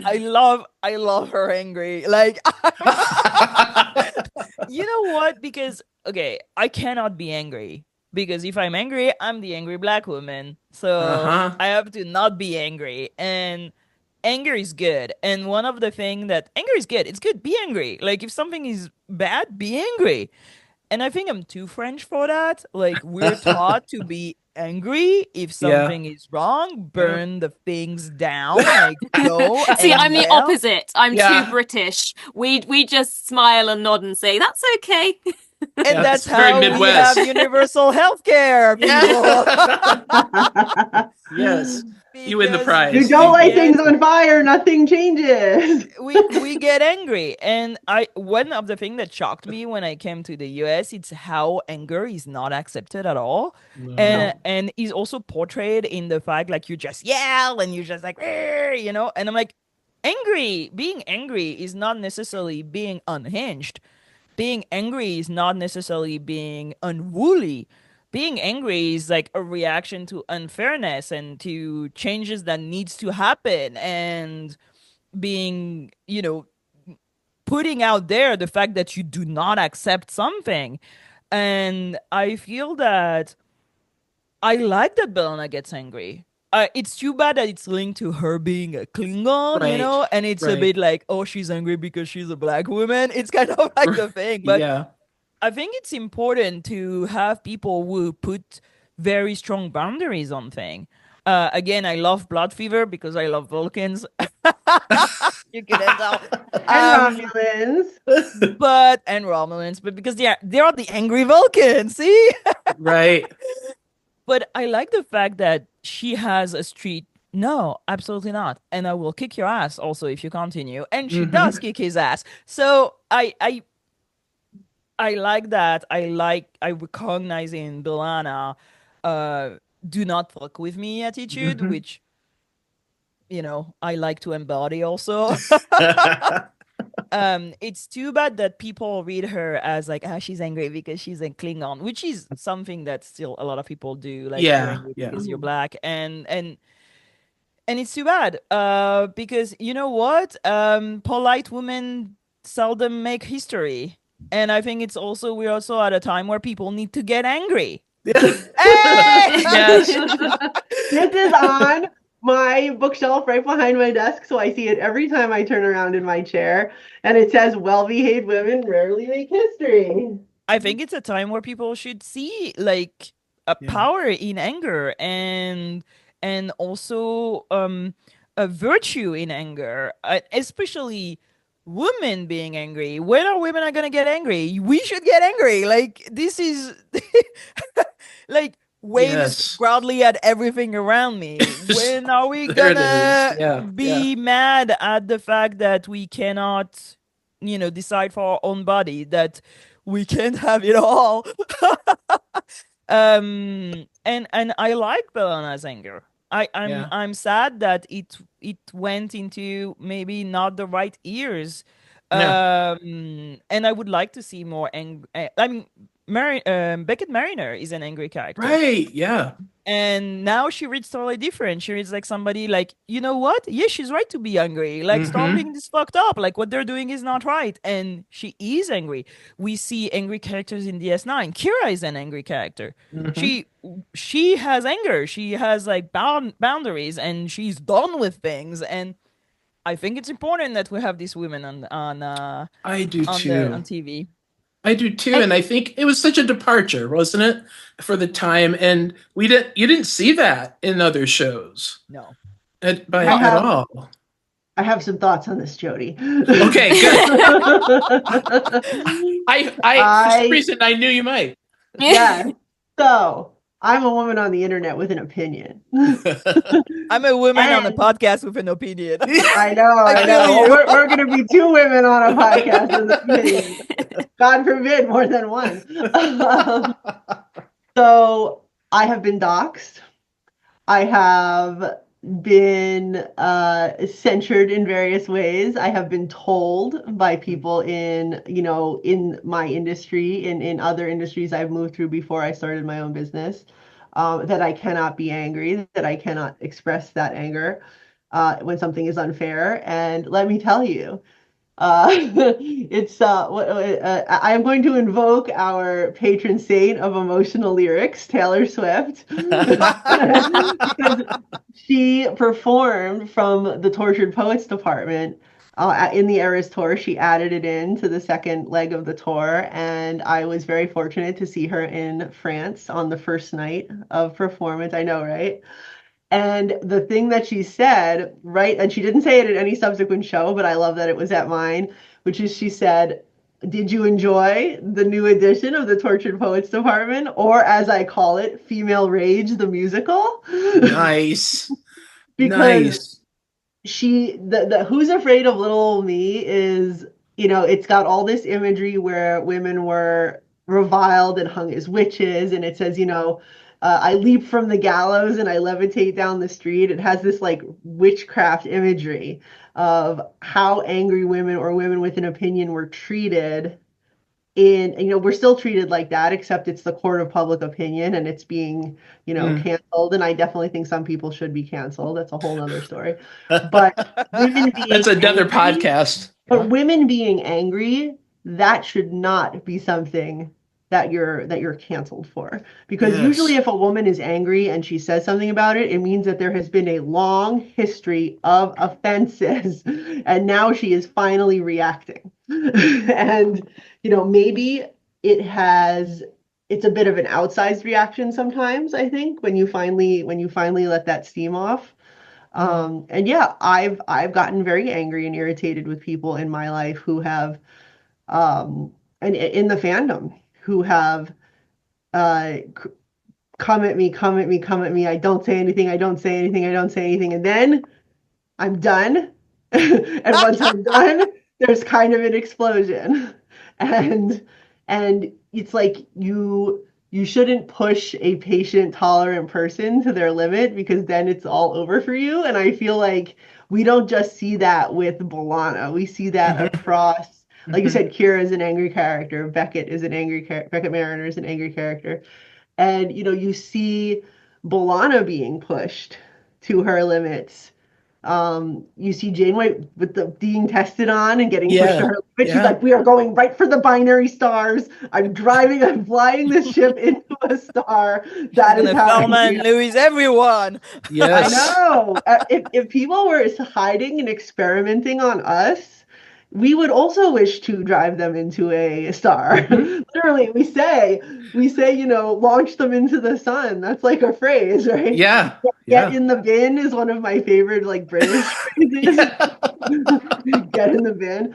So I think that women cannot be angry and vocal without still incurring wrath. Like, Taylor Swift got booed at the Super Bowl in a stadium that she has sold out 4 times with her tour, because look at the difference in audience versus all the women and gays that I hung out with at the Eras tour versus the, like, testosterone fueled, like, football crowd, right? And to hear her say, like, I don't care what some dads, Brads, and Chads are thinking. Like, oh my gosh, brilliant. That interview she did, for Time Person of the Year she is not, like, messing around in that interview. And I appreciate any woman in the media who is not messing around, especially in this climate where women are literally being scrubbed off of NASA websites just because they're. So I'm hoping that we get to see more from, we see, like, Elizabeth Warren getting angry. We see, I think it's much more accepted in white women to be angry than it is. I was gonna say it's also a place of privilege, let's be honest. Like, B'Elanna can be angry because she is in a ship where everybody respects her. Yeah. And under the command of Janeway also, who respects her. I still feel it's very dangerous to be angry as a woman. And I mean, Taylor Swift is a rich, famous person, and it's great. It's good that she's angry, because she can be angry for all the people who can't be. Yeah. And I've reined it in for professional reasons, or I think all of us have had we're gonna laugh and smile at your little joke. Oh my gosh! Slap you in the face, like that's very endemic to being a professional. I always say, unless you are a nurse, a librarian, or a teacher, you're in a male-dominated profession. And that's a whole nother. I mean, look at B'Elanna. She's an engineer. Like, there was no female engineer shown on Star Trek until Voyager. But they even played it like Janeway was the one who doubted B'Elanna's ability because she was Maquis. I mean, which at is the fair. beginning. I don't know. I think you that's sabotage kind of our ship. We're not sure if you'll sabotage our ship. Right. All right. This is the thing, though. If we take it back to, like, what's being shown or represented in a 90s TV show, there were waves of progress being made where B'Elanna was questioned to be chief engineer, but it wasn't because she was a woman. It was because of her circumstances as a terrorist. Political. Exactly. But also, I think there were still waves to go with B'Elanna, but the fact that she was an angry woman and she was shown to be angry with reason to be, we'll put aside the being Klingon part. Whereas maybe before then, if you had an angry woman, it would be blamed by the male characters as hormonal or she's hysteric, And so even though there were still waves of yes, I'm thinking of the turnabout intruder bullshit. Yeah. Like, even though there are waves of progress that still need to be made, we shouldn't ignore that there was progress still there, although there were other problems in other areas of how B'Elanna might have been represented or presented. But there were elements that were progressive in as much as she wasn't just say, oh, well, she's just hormonal, that's why she's angry. I think in terms of that, there was still progress made. It just, obviously, there were still steps that needed to be taken further even now. Yeah. No, I think that's all the points. Very poignant and very true. I think it's interesting that, when B'Elanna was given the chief engineer role, that just put another woman in charge on Voyager. So that, again, sets the show apart, where there's, it's not just Deanna Troi, the counselor, and Dr. Crusher, the chief medical officer, sitting off to the sides of the leadership. Like, they were there at the table. Dr. Crusher and Counselor Troi could say, I think Picard is unhinged and he needs a break. We're going to put you on medical leave. Yeah, right? That's epic. That's just power right there. That's good stuff. I know. Good. This is good. I appreciate everything you all are saying about B'Elanna, because I think she is a very complicated character. Even at the time, we put her in the 90s, in the show's era, but even looking back, we still see that Star Trek has some room to grow when it comes to its portrayal of diversity within a character. What do we think about her role of challenging kind of that gender stereotypes of being a woman in charge in the science field? She's the chief engineer. I know Janeway, we know, is very science coded, but B'Elanna's that's 100% who she is in this show. And that was a departure to see that portrayed on the screens at that time, to see a woman in charge of an entire engineering department and excel at it. So what do we think of that portrayal? I think yes. I think also something to add on to that, though, that I think was also something really important to see, and we kind of touched on this about the idea of you can either have the career or the family, is that although B'Elanna was the character that was shown to be in that male-dominated position, she was also the female character who was given the love story and who was given the family, and it showed that she was capable, more than capable, of managing both, having both. And also, it wasn't necessarily the female character that had all of those typically feminine qualities. And again, highlighting that all women of all shapes, sizes, looks can have those maternal desires or not have those maternal desires, and can be attractive and to certain people or not to others. And I think being able to have both was something that obviously we didn't see in Janeway. But with B'Elanna, she was able to have the career that she wanted and was trained in, and be able to have the kind of more typically maternal side to her as being the character who had the romance and who had the family. And she was unapologetic about it. Like, this is what she wanted, so that was what she was going to have. And I think that was powerful. And Dawson even shot a whole season of Voyager pregnant, right? Right. Mm-hmm. Right. When she has all the little pens, B'Elanna. Little pens and the spots. Kind of wearing her coat so that they can cover her giant. And then in Year of Hell, she's like, oh.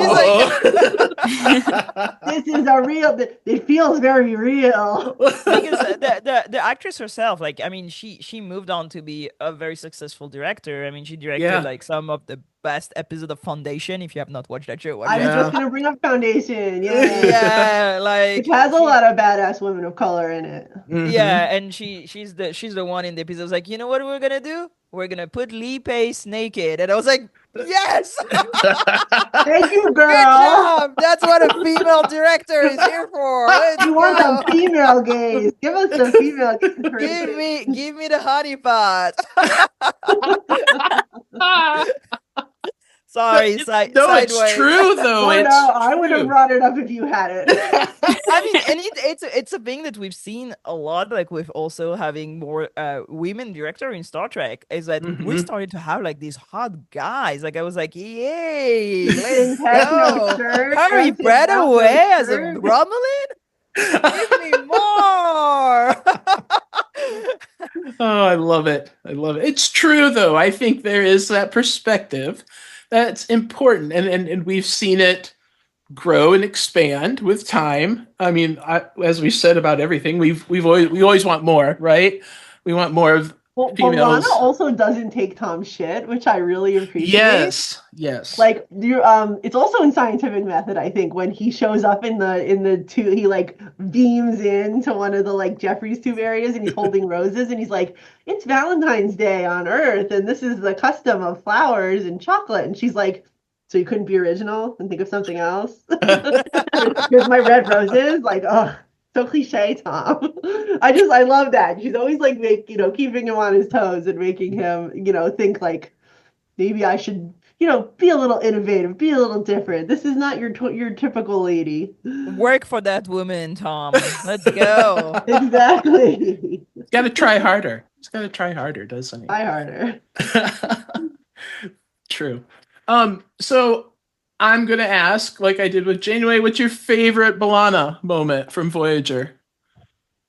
Just one. B'Elanna moment. I love Blood Fever. I just love when she I kicks, do. she kicks his ass. It's such this episode has anytime when she's she's a cave kicking episode.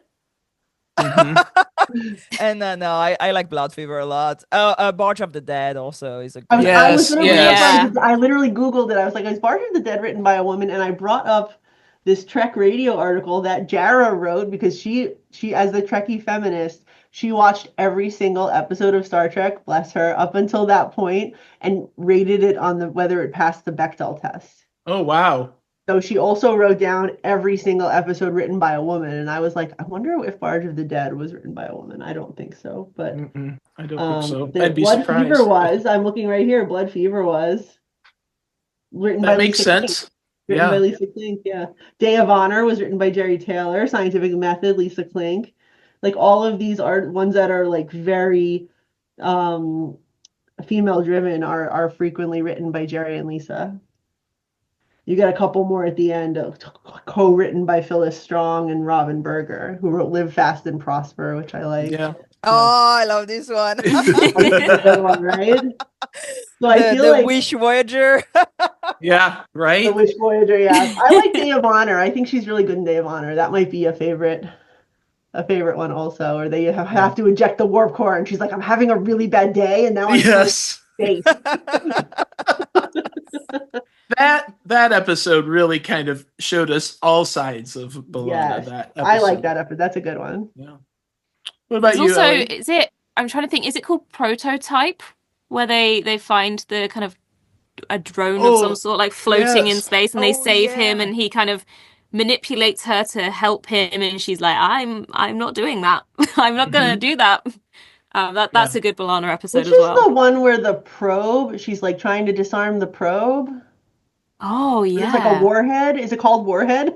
I don't remember. I think it might be. Warhead, and I'm terrible with names. It's a Bajoran ship that they recycled from DS9, no? Mm-hmm. Yeah. Those are some that I haven't watched in a very long time. When I watch Voyager, I usually stick to my greatest hits. But yeah, same. You don't watch it all beginning to end all the time? No, although my husband was like, can we watch? Because the first time we went through Voyager, and he hadn't seen it, I skipped the lizard baby episode. Threshold? The Emmy episode? What are you doing? I this was years and years ago, and I was like, no, it's so dumb. I can't handle it. And now we just watched it like a couple weeks ago, and he was like, it wasn't that bad. Also, Tom went crazy, and there was some body horror, and I was like, yeah. Lone episode of Voyager to win an Emmy. I know. There's Lone episode that. of Star Trek? Maybe not now, I but don't. like for a long not time, now. it was the lone episode of Star Trek to win an Emmy, I think. That's hilarious. It is, you know, that I think that's one of the things I love most about Trek is that because the fandom will find just the most insane moments or episodes, and then they just become bigger and larger than life. Like they just take on a whole. People have threshold tattoos. I know. I've been in contact. I've been in the same room with the Threshold Emmy, and I was like holding my friends, like, this is the Threshold Emmy. Look, this is the Threshold Emmy. Because it's a big deal. It's a big deal. Yeah. I also love makeup, so it was Well, like it's a makeup. That episode Emmy. had That's how they won the Emmy for the sci-fi for the VFX the makeup. VFX, yeah. Yeah. I mean, because for that time, that era too, it was something that was pretty impressive. So good. I miss enjoyed this. practical effects. You do? I do miss practical effects where they would make, like rubber monsters and miniature models and fly the camera really close. And I mean, the Gorn in Stranger World are practical effects. Are they? Oh, I didn't know that. Puppets. They're puppets. Puppets? The baby Gorns. Nice. Baby Gorn. Baby Gorn. They're puppets. I love that. We'll have to scroll across the bottom. We're sorry for the theme that's now stuck in I am so sorry. I'm very good at sidetracking podcasts, so please move on. I used to teach, so I can handle it. We're fine. I'll bring you all back. She'll bring us all back. All right, good. This was great. That was a great conversation about B'Elanna. I really appreciate that. So what's next? Oh, well, here we are. 7 of 9. Big transformation from a character not just in the storyline, but even in the character arc. The Borg to the human crew member. Let's talk a little bit about like that symbol of cold efficiency and humanity and that struggle. I mean, we talked about duality with B'Elanna, whether it was right or wrong. That's the duality they presented. And here we got it again with 7. How do you feel that portrayal of a character maybe was different from something we'd seen before or similar to something we'd seen before? The trope of born sexy yesterday comes to mind, especially when just in that first season where you meet 7 and you see her transformation from like having to wear the like full Borg drone, no hair, scary prong with the beepy light on the end, and then it's like the doctor's like, I'm really good at hair, you guys. Which is the doctor. Funny line. Funny, well-written line. I get it. But I cringe. I cringe every time in that episode for that very reason. And because we know why they brought the character in. We know why they put her in the cat suit. We get it. But, oh my gosh, so blatant. So blatant. Hit us over the head with it, why don't you? Seriously. I guess the one saving grace we can have is that although we know the intention of it for the audience, at least in universe, it wasn't something that was a constant, it wasn't really commented on. It was just normal, and she didn't really have any qualms about it. It wasn't that any of the crew members were really commenting on it. So I guess if we want to look for any positive in it. Harry, yeah. Eventually had the thing with Chakotay. I mean, she did affect the male crew around her, I think, with that. I love a good heel. I love a good like sexy dress. I love all this, but like all day long with giant heels on a on a spaceship. Every time I see these shoes, I'm like, oh girl, how do you deal with red alert? It just carefully. I love sexiness in Star Trek. I'm really receptive to like beautiful, not uniform costumes. You rarely see me in a uniform when I cosplay. I always go to like. I don't think I've ever seen you in a uniform, unless it's a scant. I've seen that one. Yeah, when I don't want to get into something complicated, I'll put into a uniform.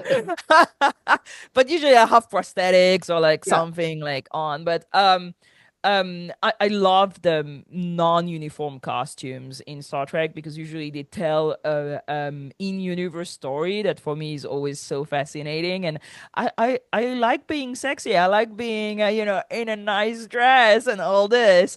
But that's where 7 of 9 is not a good costume in the costuming ID because it doesn't tell a story. It doesn't bring anything to the character. You will see, you will see alien mamas coming on like with like this like nice little like dress and stuff, but it tells a story. It brings something to the character. For 7 of 9 it was just like very we're gonna add some ribs in there and The silver Yeah. one always looked the most uncomfortable. Yeah. You know, for example, like the Romulan commander in TOS, one of my favorite cosplay, one of my favorite character in Star Trek. She's insanely sexy, right? This dress is not a dress. This dress is like a t-shirt. I don't know, like it's like right by her ass, like really. But it is so powerful. Like it embodies like I do not give a fuck, and I am the person in lead. And she has like these like giant boots, and you know she's wearing heels, but the way this costume is made her so powerful. Seven of Nine was not the case. That costume doesn't bring power to her. It actually make her like kind of, I don't know, fragile. Is that a word? Yeah, it's a word, right? Yeah, it is. It is. It is. Because she seems so breakable all the time, and I know they were most probably, you know, the law of titillation in costume. It's Thais, was the costumer on TOS that like invented that idea. Is that it always your costume should look like they're always like ready to reveal something, and TOS costume Bob really feel like, Justman wanted it to be skin tight, only showing hands and like face. yeah, like, and the sexiness to be the skin tight part. the law of titillation like makes like those like TOS costumes are like you feel are hanging by a literal thread, right? And that's sexy, right? But they're covered, but they're sexy, right? And I feel that Seven of Nine doesn't have that. It is all encompassing just to show. And so I feel it's wrong, like it's not sexiness done right, if that makes any sense in a costume. It only sexy because she has a beautiful body. Let's be honest. Right. Like T'Pol, same thing. You know, it's like it's not an interesting costume because the costume itself is not sexy. It's just making the actress appear naked, which in costuming is not great. Don't start you me on think- costumes, though. No, I think it's an important point, and I'm wondering because I don't know the answer either. But do you think that young girls now that go back and watch Voyager and see Seven in that costume, do they see it differently? Is it a body positivity thing, or does it still come across, do you think, to them? It's always the question, you know, a lot of women were angry at the TOS like miniskirts. Yeah, Being right. like, oh, why are they in miniskirt? Very Right. impractical in a starship, right? But Nichelle Nichols was like, I love the miniskirt because the Right. miniskirt were empowering, you know? I was For like, women in the I can 60s. wear it. And if Yeah. you ever wore a miniskirt, it is a very empowering garment. Like you feel very powerful in a miniskirt. Usually with what I call like the fuck me boots, you know? You said I could Right. say No, right. Thigh high, like Yeah. when I saw Michelle Obama speak on her book tour, she came on stage. This was in New York City, but in Brooklyn at the big stadium, and we had like the nosebleed seats, so it was like looking straight down. She was with Sarah Jessica Parker on stage. She came on with these gold thigh-high boots, and her fuck me boots. I'm telling you, they work. and her dress was slit all the way up, so you could see the boot and how tall it went. It was really funny because they didn't mention it the whole interview, and then Sarah Jessica Parker said something like, well, we have some time for like one or two more questions. What do we want to talk about? And then she goes, oh, you want me to ask about the boots? because you know, if you're on stage with Carrie Bradshaw, who's like known for her footwear, Right. of course wear the boots.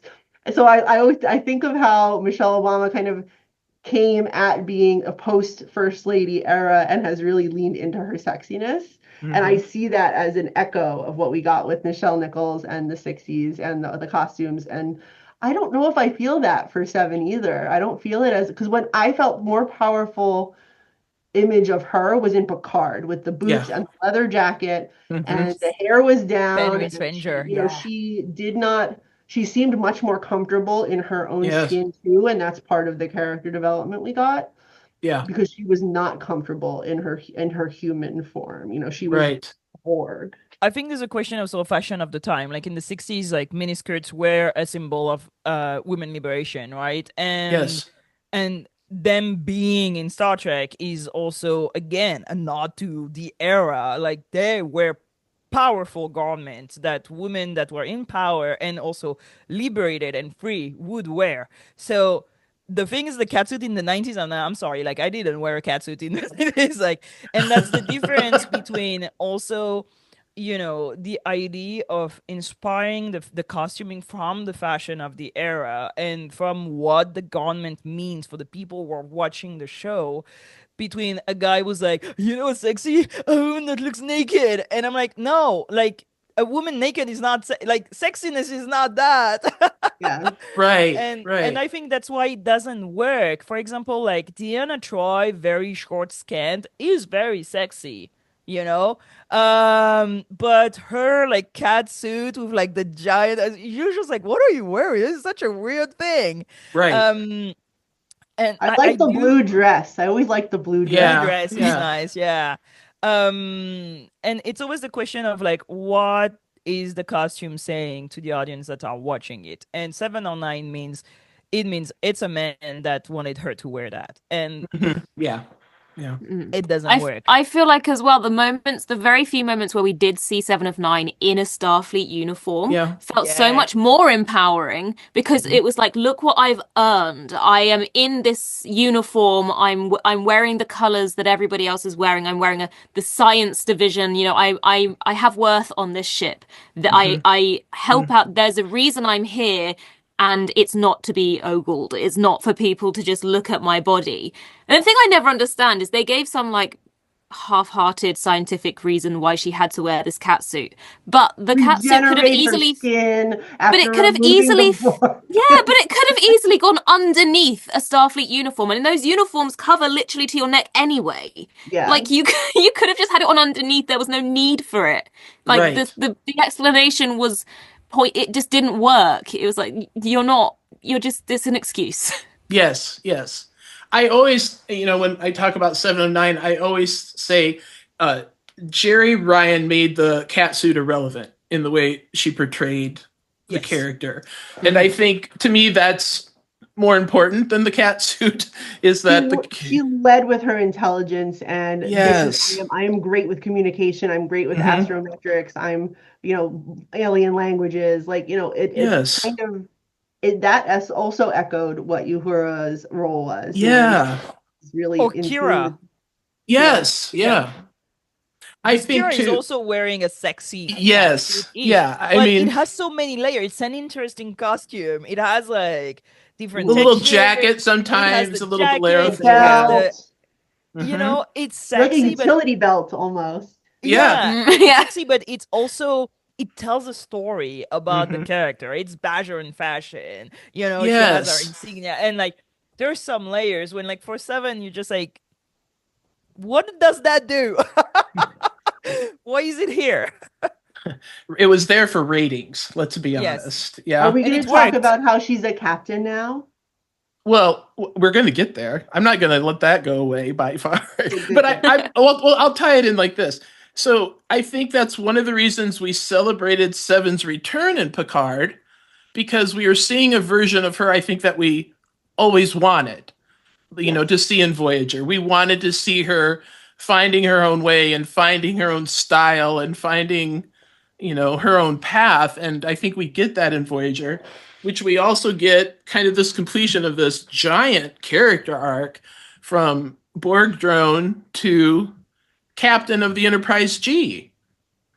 And I think it's an impressive story arc in any story you're telling, but I think it's wonderful in Trek because it's a female character who overcame the catsuit era and, winds up being in charge of, the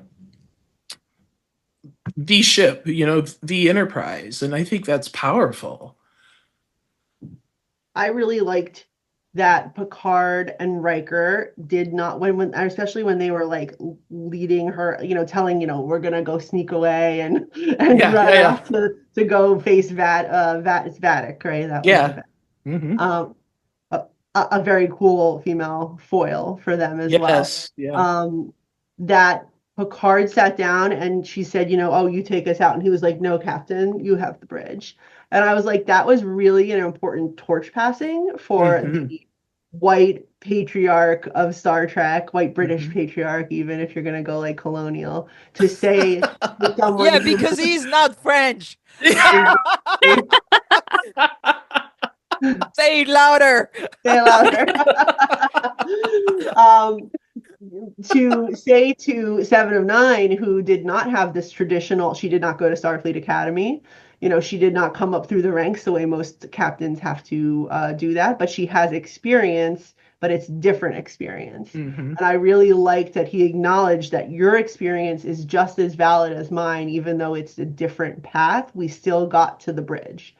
And to show him and Riker deferring to her and letting her call the shots on some of these moments in Star Trek Picard, because, you know, it was her ship. And you also to see how Shaw, like, he changed the way he related. I mean, we were all super pissed at Captain Shaw for how he talked and how he, like, wouldn't call her Seven, and how he would, like, you know, all of those, the way that she had dealt with being othered and being, you know, viewed as like, oh, well, you're the Borg, so we don't trust you, and, you know, I like how they dealt with that. They could do so much more with it, obviously. The little bit that we got, she really made a lot out of. Jerry did. So I that.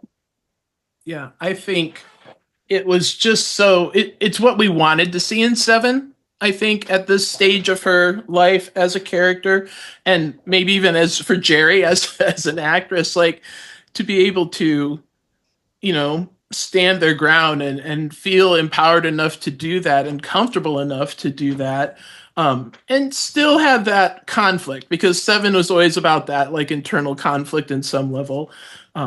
But I see Giraffe's wheels like moving. And she is thinking. Yeah, because I did not like Picard at all. I think it's not. Well, I don't on the whole the writing, but I like the individual moments we got. My problem is that, especially for Seven, it is still very half-assed. Like, they, you know, first season she becomes the Borg Queen, but then she's not, and they never address it. And I'm like, that must have been such a traumatic experience for her to be like, I'm gonna get that control of the hive, and then she just comes out. I was like, okay, let's get down to business. And you're like, what? I need to know more. Like, for the character, with everything that we see in Voyager, when, like, she you know, when, like, there's the whole thing between Janeway and the Borg Queen, like, you know, I give her to you, and like, you know, it was a traumatic thing for her to go back to the hive, and especially to become the queen of the cube, the defunct cube, and like having all those XBs like murdered and thrown into the space, into space, and it just never addressed. And you're like, no, this is what stop a minute. I don't care about those like golems and stuff. I want to know about that, right? Then second season, like, she doesn't have her implants anymore, and, you know, they don't, like, you see it's doing something to her, and there's this whole question of her identity and how she looks and what's been done to her body, and then they just put them back on her, and I'm just like, whoa. Again, never addressed, never discussed, never like anything. Jerry Ryan is incredible. It wasn't her actress. show. Yeah, and you see in her eye and how she acted because she knows the character so well, you know, that he does things to her, but it's never part of the conversation. It's never here. And then you have the whole thing with Raffi, which is like, oh, we have to wait a whole season for a kiss. And then, you know what? They're broke up because, you know, it's your dad's Trek now, and we can't talk about this. And I'm just like, no! Why? So there's always like this like half-assing of like the really interesting point of Seven that we wanna see and we wanna know. I noticed that they did this though. They surrounded Picard with female characters and people of color who on the whole were more interesting than what we were getting from his like emotional journey and like Q and like, and we like those characters, but to put him next to Seven's journey and to have them have that one exchange where she says, where, you know, they say that they've both been assimilated and it's both been traumatic, and she's like, every damn day, and that was really it. but then they kill off Rolaren. I'm just like, Yep, bro. why? Yep. Why? So for me, it was just like a constant, like, like non-completion of like my desires, and just like, oh, I guess I'll be frustrated. That's what we're gonna do. Mhm. I'll finish myself by like reading fan fictions, like it and. For real. Don't be dirty. You're being dirty. I don't disagree. There are some very large gaping holes in the storyline of I'm sorry, I have a very dirty mind. If you get I'm being dirty. I didn't get that at all. I don't know. And one last thing, the fact that we don't hear her command, I was so frustrated. Like, I know a lot of people were like, oh, it opens to like a next series.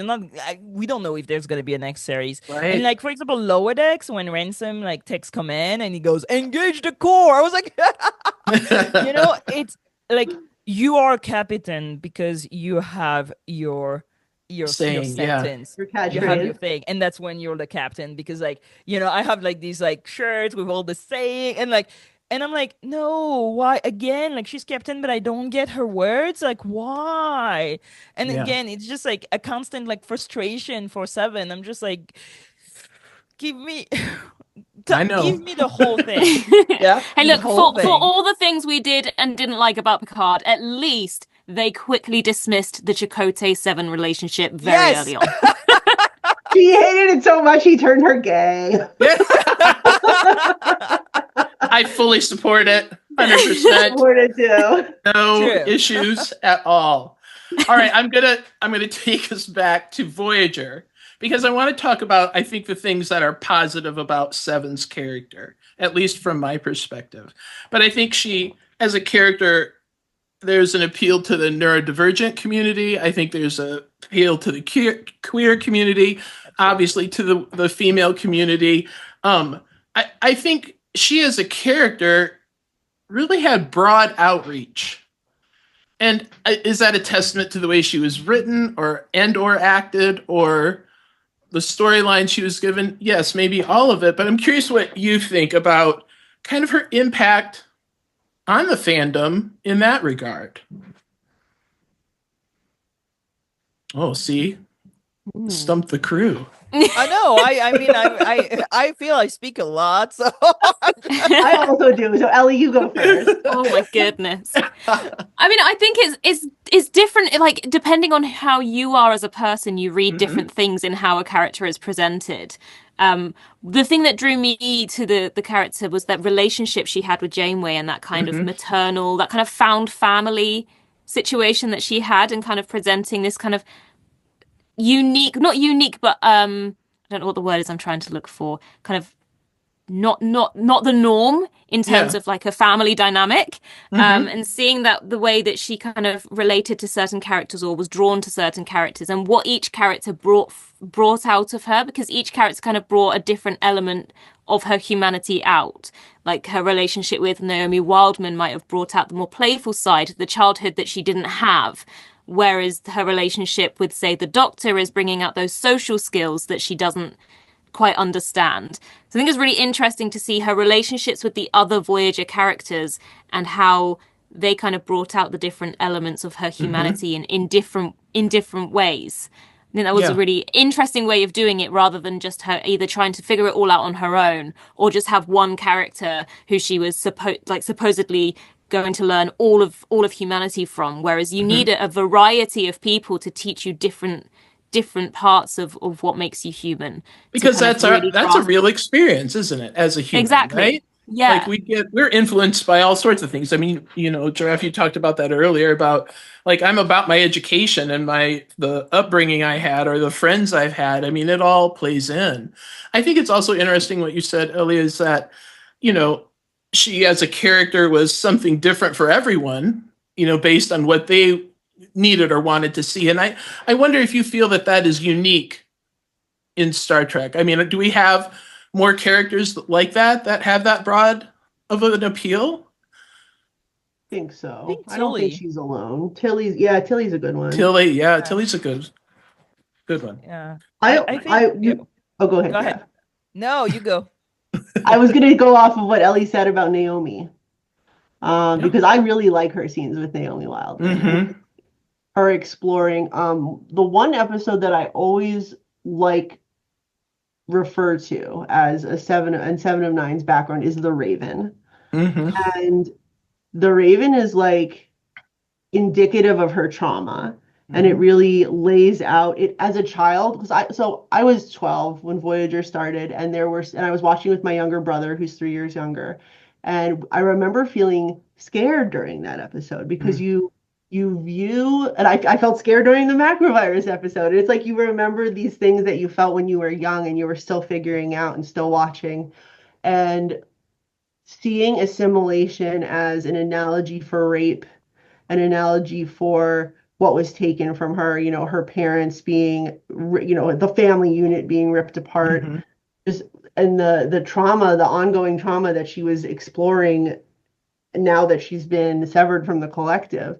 That was you say, like, how did she impact the fandom? I think her trauma really informing her character allowed people to view their own trauma through how this character, she manages it with stoicism, and she manages it with efficiency, and being very tied to Borg ideals of what she should be, how I should be acting. And I think she really sheds a lot of those, as we do when we're older, if we were raised with religion, and then we shed those preconceived notions that were given.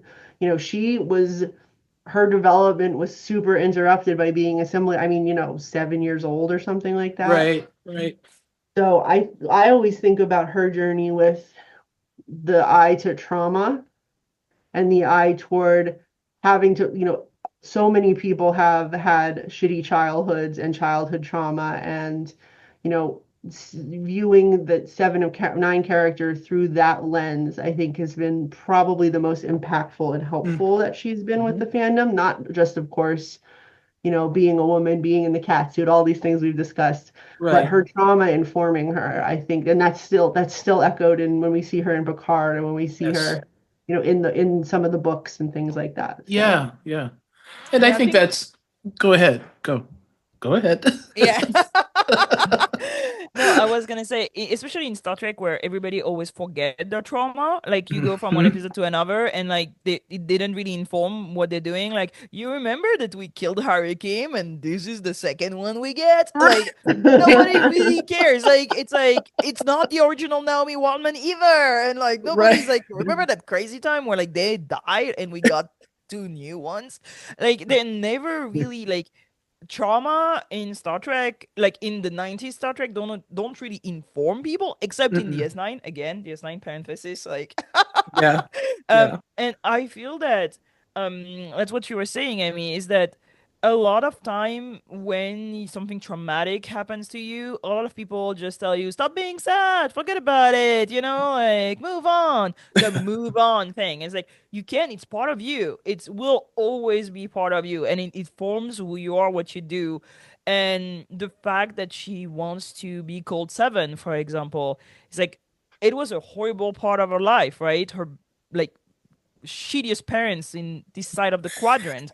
I mean, for real, like, everybody gives like problem to Worf, and it's like, have you met the Hansons? Like, and like this constant abandonment, like she goes through like this constant, like, of people that don't want her and don't care for her until she gets on Voyager, and that's where she becomes to heal, and that's where she chooses for the first time who she wants to be. And I think it's an indicative of queerness, of like the fact that if you don't fit a mold, like, make your own mold. Like what we were saying, like, if you don't have a seat at the table, make your own table. Build your own table. Build your own table. And I think it's this question of apartness and belonging, and it's always for Seven, it's always this question of like, where should she be when she has the choice? And even like she gets refused from the academy, which is most have been horrible, but our story is a story of like resilience through rejection and through also being able for the first time to say, this is who I am and this is who I want to be and this is how you're going to call me and this is how I'm going to live my life, which requires a great strength and also supportive people around you, which is the role of Janeway, of the crew of Voyager. And without these 7 years, I mean, she didn't do the 7 years, but you know, right. these years of like inside of a cocoon, basically, that will let her experiments on who she wants to be and how she wants to act, she is able to become the Seven that we see in Picard. And I think that's what people latch on to, because she's one of the rare characters that is able to do that in Star Trek. Yes. I see that. And I think it's interesting because for me, I came into the fandom late in my life, but I have found that a lot of younger fans refer to Voyager 7 as Baby 7. Because, and I'm like, well, that works because it was a rebirth, right? Like she was leaving the collective and rediscovering. And I think that says a lot about, the character development that she had on Voyager.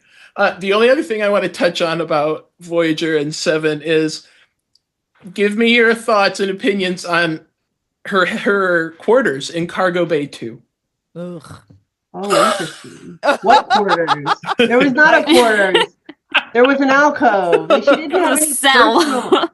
Her cell, a cell, right? Like there were no personal items on display. Like she didn't come with anything, right? Right, but isn't it interesting, at least it is for me, that in this whole arc of discovering or kind of coming to terms with your human side, they still kept her in an alcove. They still didn't show her like the importance of personal belongings were briefly touched on in season 7, and even then, Seven the character wanted nothing to do with them. But I think it's interesting that was not even considered as couldn't they have moved the alcove into a quarter? Quarters. I mean, but because it's a question of gaze. Yes. Gaze, Gaze. Or not. Either way will work. So it's Seven has been put, like the character, to be gazed at. And that's what happens with the alcove. Like the alcove is just in the cargo bay because everybody can look at her. It's like, look at that weird thing over there. Like, and at no point anybody was like, you know what? Let's put that thing in a quarter. Which if it had been real people in a real place, it'd be like, it's kind of weird. We want you in a room. Right. But I like that the question of personal belonging. I think it's in Discovery season 2 where Spock gives like some shit to Burnham because she owns nothing, and he enters the quarter and he's like, "You don't have one thing." When like Spock in his quarter has like a collection of weapons and like gling gling gling things and like stuff everywhere. And it made me laugh because like when he was like, "No personal belonging, huh?" I was like, "Oh, like 7." Yeah, it's true. It's true. As I sit in my office surrounded by my crap. Look at all my stuff. Look at all my stuff. I said to my husband when the fires in California were breaking out, it was giving me anxiety, and I was like, what would I take if I only had, so many minutes? And I was like, I'm gonna die in my house like a pharaoh because I want all my shit. I want to be with my things. Yeah. But I think the question of like personal belonging is an interesting question because we see all the captains with their trinkets, in their room, books, their things. Yeah, tell something about them. Like Freeman has a pineapple for reasons unknown, and I'm like, I want to know why there's a pineapple there. Right. And it tells stories. Like I always love to pause the episodes and to look into their quarters. Like Spock's quarters are fascinating. Pun intended. But like there's one episode which is the Tholian Web where you see Uhura's quarter, and I was like, yes, like it gives again the idea of like what happens with that character. And I like the fact that Burnham like grows and gets stuff and has stuff in her ready room at the end of Discovery, but for a long time she just has nothing. And the first thing she acquires back is the telescope that comes from Philippa Georgiou. Giorgio, And yeah. that's what starts her journey into like becoming who she wants to be and not trying to conform to everything that the Vulcans and then Starfleet wanted her to be. And I feel it's like a very parallel journey of make your own table, be who you want to be. And the belonging of things is an interesting point. Yeah. I think it was interesting. Yeah, go ahead. No, it's interesting that the only episode that ever really entertained the idea of her having quarters was it Human Error, when she herself was running a holodeck program and gave herself quarters. I mean, the episode itself has some questionable things that we won't talk about, but the fact that she in her holo program gave herself quarters, but in the real world didn't feel that she could ask for them necessarily. Right. And it's kind of like, how has this upbringing been? Have they kind of forgotten that she's almost not been taught that if you want something, just ask for it and you may receive it? I mean, she's very used to just doing what she wants. Saying no. Exactly. Right. It's kind of like, why have you given them to yourself in this kind of dreamlike scenario, but haven't gone to ask for them in reality? What is do you feel that you don't deserve them? You're not allowed them? What is it that makes you feel that you can't have them really, as well as in your holoprogram?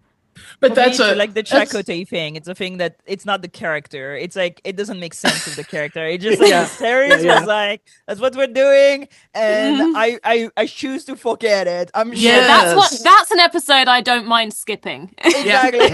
No, you and me both. Yeah. No, thank you. Yeah, that needs re-edited desperately, that one. I agree. I have trouble with the cargo bay 2 situation, but I also think you brought up an interesting point, Ellie, in that, like, why didn't she just ask for quarters? She obviously wanted them. She was thinking about them, but I don't know that we always ask for everything we want, right? Like yeah, and I think that tells a little bit of a story there too. I also thought it was interesting in Picard when they did show Seven's quarters on the Titan, that she had the little model of Voyager in her quarters, and I thought that was just nice. I know it's nostalgia and everybody rolls their eyes, but I thought it was. When we saw when they were outside the ship museum in Voyager. Yes. Oh, don't even talk to me about that scene. It'll kill me. Jerry Ryan nearly destroyed me in that scene because it's just so. Like, oh, I'm gonna cry, and then the theme comes in, and you're like, theme music. Come on. Mm-hmm. It just, I've never emotionally recovered from that moment. No. All right, let's just do this then. Favorite Seven moment from Voyager. I like when she says, remove your hand or I will remove your arm. That's one of my favorites. We like those aggressive moments, don't we? I like that. I think when she gets drunk with the doctor. Come on. Oh, that's great. I think Infinite Regress, is that where she has like all the different personalities coming out? I really love that episode. I think Jerry Ryan did a really great job. Oh my gosh. Her as the Klingon going after B'Elanna, like that, just the body language she took on. Oh, it was brilliant. Good stuff. She's so good in Body and Soul when the doctor is she nailed Bob Picardo to the wall. Like she knew exactly how to do it. When he's like eating, he's the doctor eating cake. Yep. Come on. Cake is eternal. Cake is eternal. Yeah. See, there's some good stuff there. Definitely. All right. I briefly want to talk about Kes, who was the first 4 seasons of the show. And, kind of her role as an alien. I know there's the whole thing they dealt with, like she was young, but she's young in alien world. What does that mean and how does that translate? But she had some pretty incredible mental abilities. And I think the way that they put her, kind of paired her up with the doctor and they both learned from each other was an interesting relationship. So wondering about that role she played in kind of challenging traditional notions of a young feminine woman and taking on these higher level learning and mentoring, even though he was a hologram, an older dude, right? What's your take on that? What's your take on Kes? I feel like Hess is the embodiment of what Voyager was hoping to inspire. So, Okay. We're saying that Janeway inspired young women to seek out careers in science and in all these different areas. And Kess is this young woman who's come on board this ship, and she decides, I want to learn medicine. I want to learn about how I can help other people, but not necessarily in a role that would have been what you would expect a young woman to go in. She didn't go, I want to learn how to be a fashion designer. She kind of, I don't know what, that's in my mind, that's something that's a 90s job to do. I want to work in fashion. Right. Right. But yeah, I feel like kind of in Kess, they were trying to, maybe subconsciously, because I feel like the things that Janeway in particular inspired wasn't necessarily the intention of the writers, more the intention of Kate and how that character evolved. But I think maybe subconsciously, the way Kess was presented and the things that she kind of aspired towards, being inspired by Janeway, is ultimately what the whole show and the character of Janeway ended up inspiring. Yeah. I don't disagree with that at all. I think it's definitely that character for Kess started out that way. And I think that progression of her growing academically in the field of medicine or whatever she chose to study, and also coupled with the way that she helped the Doctor kind of get his footing early on, what he then turns around and gives to Seven, is what Kess gave to him. And I think that was unique character and unique for Voyager in a way, right out of the gate. Yeah, what about the start of the story of Kess? Like the base of the story of Kess was very interesting, and then they started added things, and then it went sideways. And it went sideways. The Okempa in themselves are very interesting idea, like very interesting. And then they just like, let's add a relationship, and then that's where they all lost us, and it's too bad because the core of the character was really interesting. Yeah, I've always felt that way too about the character, that it just. They went in with good intention, and then the writing just took us completely off track. Like they just lost her story. And I wondered too if that's because, you kind of look at things now as from a creative side. Like they go in and they're creating these characters and they get them all down on paper.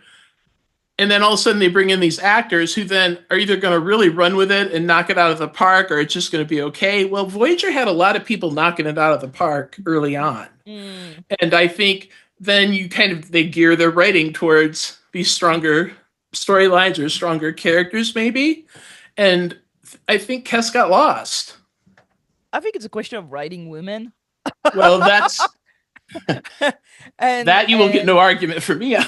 And I think that having a race of aliens, that we have a lot of aliens that live longer than humans, like the Elorians, the Vulcans, etc. And having a race of aliens that live shorter than human is a fascinating idea. It is so good. Stargate did it in an episode that's like, I think of it all the time.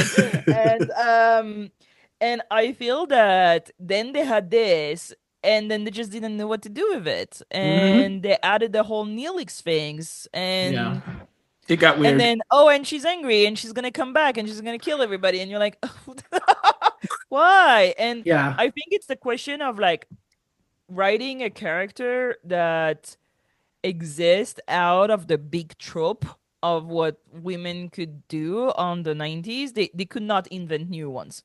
They were just like, we're going to slowly geared her towards like a more conventional character, and it just didn't work. It didn't. Yeah, I agree. Missed opportunity maybe with Kess, I think. Good. I'm going to move us along then to the villains, because Janeway had a couple of really big villains to face on Voyager, but Seska, who was kind of the femme fatale, right? She became that role and betrayed everybody, and double spy effort, whatever she was doing, really double agent. Yes, thank you. I couldn't get it out. It was there, but it wasn't. And then also we then had the Borg Queen, who was just terrifying because the Borg are terrifying. Who I love. Right. How do we I not mean, love I the Borg Queen? love Alice Krige. I Right. mean, the Susanna Thompson also played her, did a great Yes. job. Alice Krige is the OG, so I always think of Yeah. her. Yeah. And I had her on a panel, and I just got a chance to talk to her backstage about what we, because I had not met her before that. I had had no personal interaction until in London, actually, Ellie, at the convention that Kate did in 2021. Um, I had her, I had Martha Hackett, Nice. Nana, and there was one other. Was it Mary Wiseman on that one panel of like female. Uh, I said they weren't like female guest stars, but they were like cool badass. Because Nana's not a guest star, but having Alice Krige there and Martha Hackett to talk about how fun it is to be. It's good to be bad. Right. Right. Really like Mhm. women who are enjoying their power as bad guys. And I like seeing it's like I support women's rights and wrongs. Right. I like to see a badass bad guy. Yeah. We got a lot of them on Discovery. We got Mhm. even on Picard, we had a couple, and of course Vadic, who I was thinking Right. of. Very cool character. Yeah. But Borg Queen has thwarted so many Star Trek captains, and it was really great because you when you see like the Borg having like a nightmare or whatever, you see Janeway. It's like Yeah. Borg nightmares about Janeway. Life It goals. is. Life goals, yes, life goals. Yeah.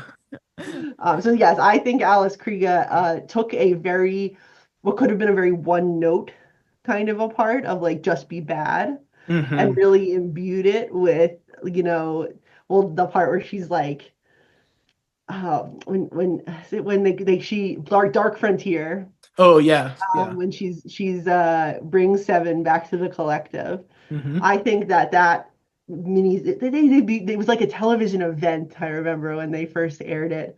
And Kate and Jerry were standing on the bridge during like interstitials between like the episode breaks and giving Mhm. like little bits of background on filming it. That episode is such a showcase for all three of these actresses. Mhm. Yeah. It really is. I love I- Seska. I'm a Seska girl. Okay. Oh Why? yeah. Jessica girl. Oh Femme yeah. fatale. Because first of all, the Kaysons suck. Like, let's be honest, they were terrible villains. They were also racially questionable. You want to talk about their hair? How they made My the husband calls them. My husband calls them like wish Klingons. They were so bad. I don't know whose idea it was, but it was a bad idea. It's bad. And also, I did not see Seska coming. I Yeah. did not see it. When it was revealed that she was actually Cardassian and that I was like, mind blown. I was so into it. And then like she toys with Chakotay. She's such a 90s villain also. Like yeah. I'm gonna steal your DNA. I'm gonna steal your DNA and I'm gonna make a baby.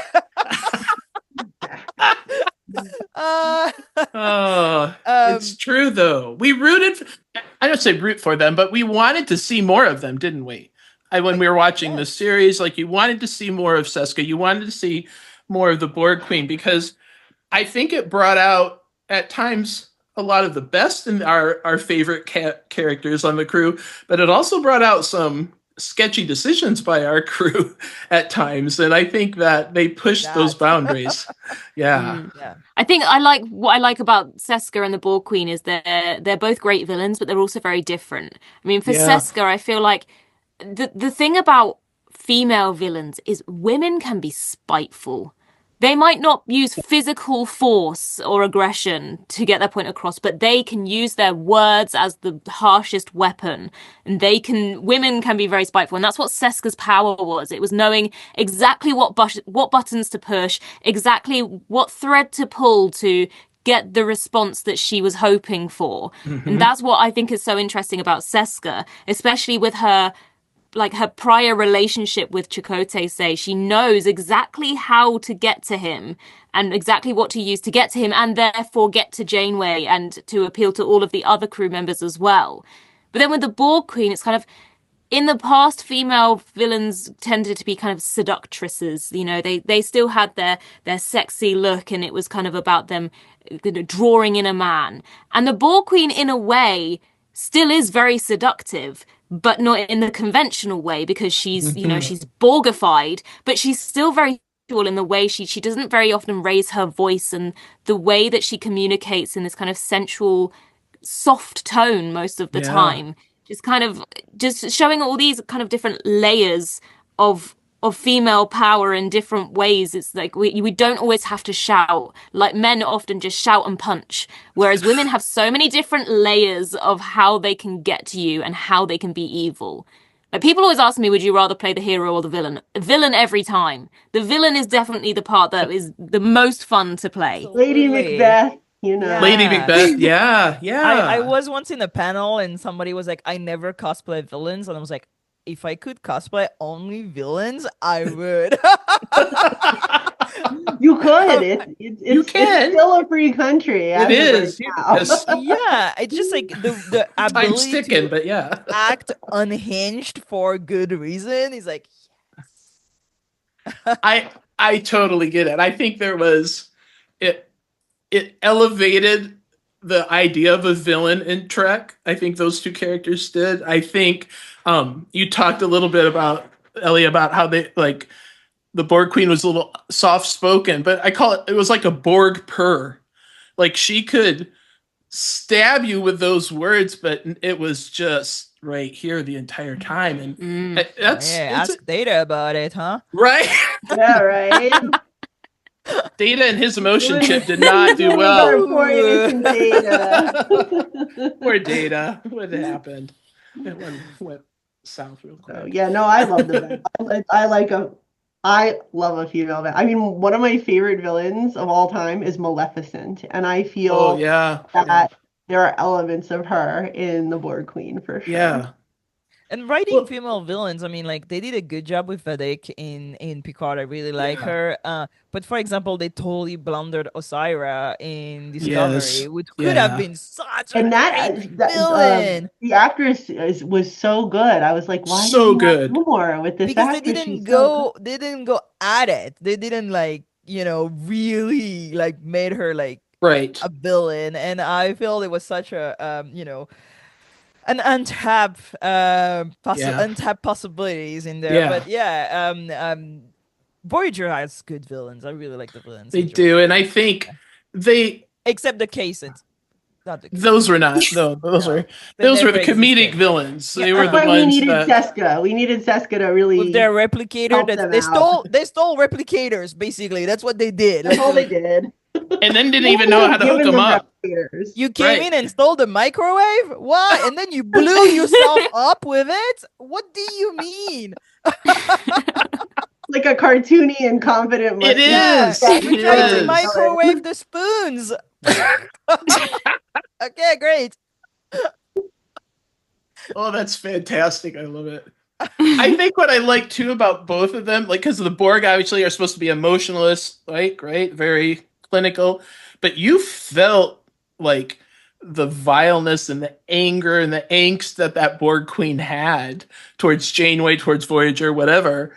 And I think that's powerful. That's powerful in the way the character's written, and obviously the way the character was portrayed. But and the same with Seska. Like, she got to play so many facets of Seska, and we don't get to often see that in a series. You know, we usually see one side of a villain, and so I think the villains they're a very important part of not just the story, but I think they have a very important place in Trek as a whole.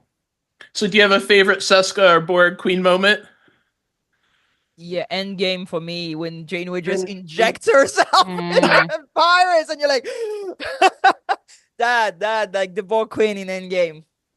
Mm-hmm. For Seska, I would say basics. I think that moment where she like fully manipulates Chakotay, and it's not even the truth. I think everything in that episode with Seska is really good. That is good. Yeah, good.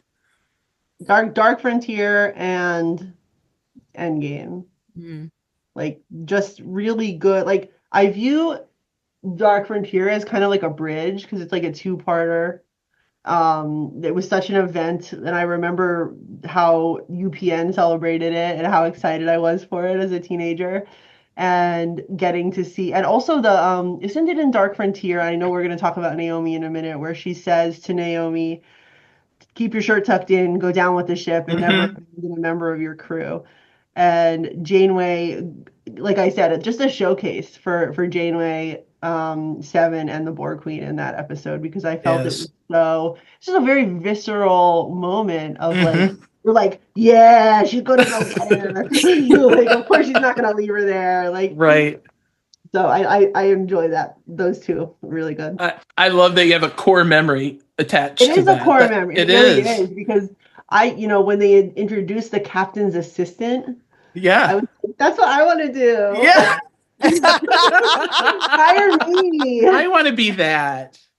It's kind of like it's funny because somebody said something recently to like a woman, like with Women in Space that I was talking about, and it's like, do you want to be Janeway, basically? And I was like, no one can be Janeway except Janeway, and you can aspire to be Janeway. That's you can aspire to that role. And I think when you see Naomi and you see Seven, who are both being mentored by Janeway, like having her mentor them is really what embodies her as a character. Yeah. Like, I want her to go and fight for me. I want her to go and fight for what's right and fight the Borg Queen and fight the system. And it's very powerful for me.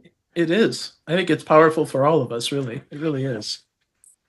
That's why we keep going back to it anyway, right? So that leads us to Naomi, and represents kind of a youth and innocence, a second generation kind of member of Voyager.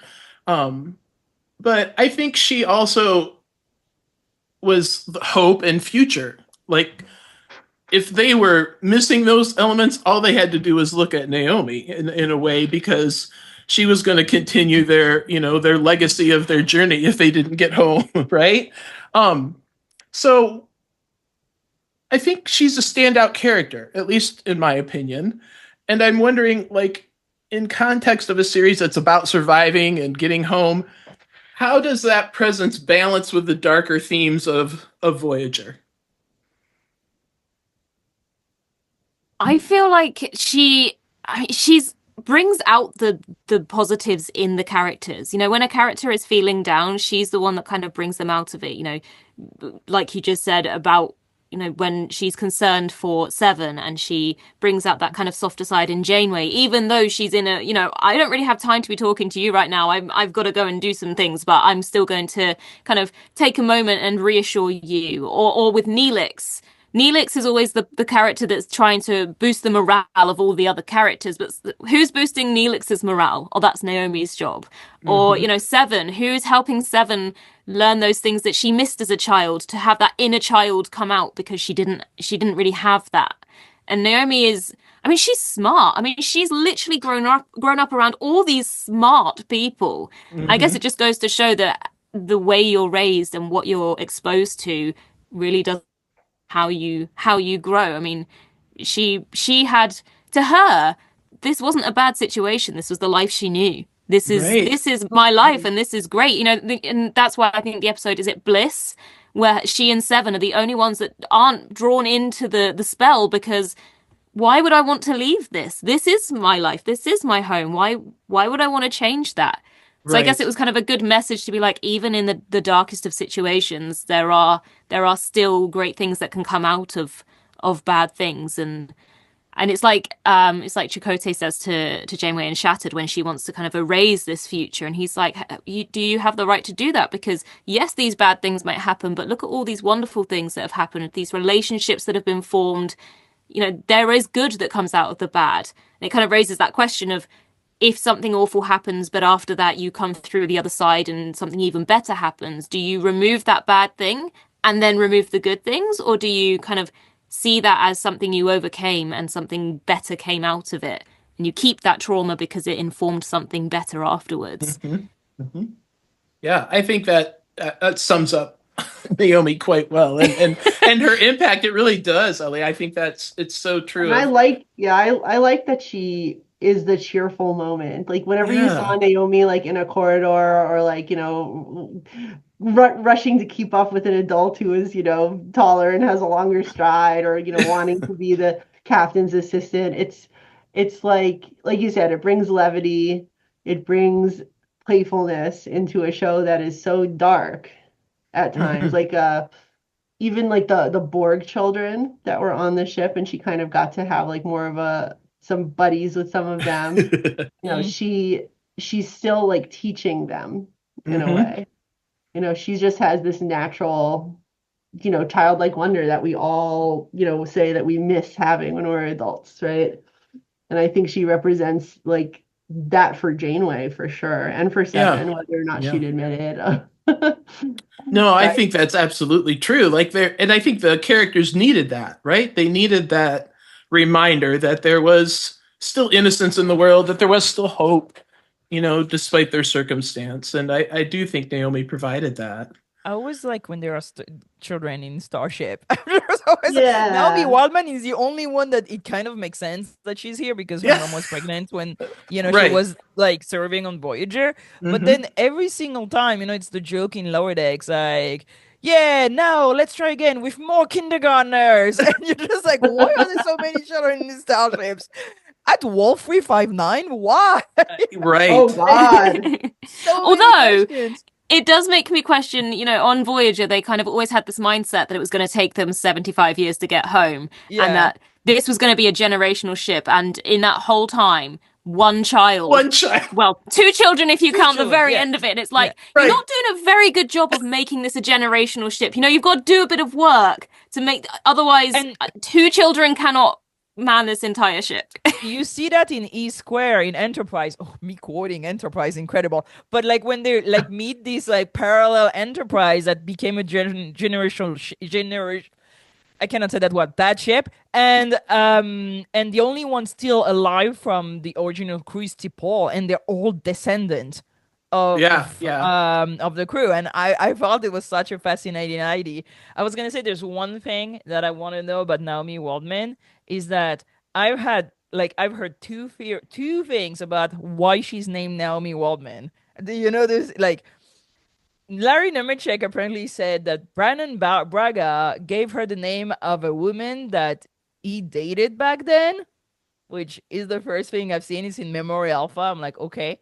But the second thing is that Jimmy Dix, who is one of the writer of Voyager. If you've never met that man, met him, he's a very interesting guy. I've met him several times somehow. And he was saying that he named Naomi Wildman from the child that actually, from the person, and let me give that story straight.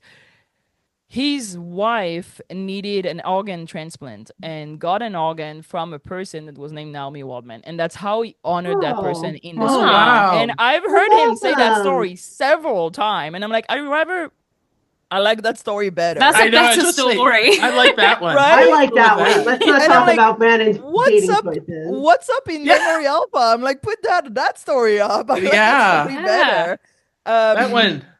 That one fits. I like it. Yeah. Let's go with that. So I always have a little thing for Naomi Wildman when I watch Voyager, thanks to that story. Yeah, that's nice. That's cute. That's nice. Yeah.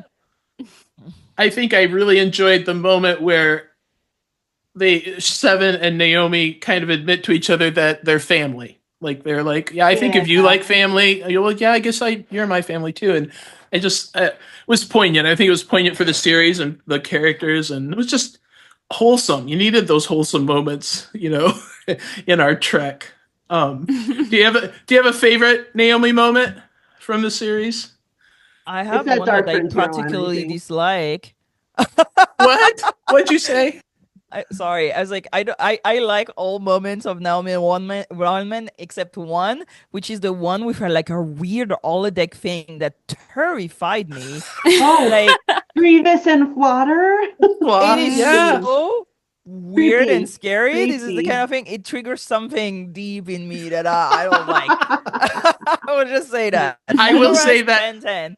That episode, and I like how Janeway came on at the end of that episode and like knew the characters because it was the same holodeck stories she had grown up with, and I'm like, what was wrong Why? with you people? What kind of child hologram What What I find happened to animation? Like, But I find it even more interesting when you read Una McCormack's autobiography, and she suggests that Janeway's mum created that whole holoprogram. Oh, right, and that's right.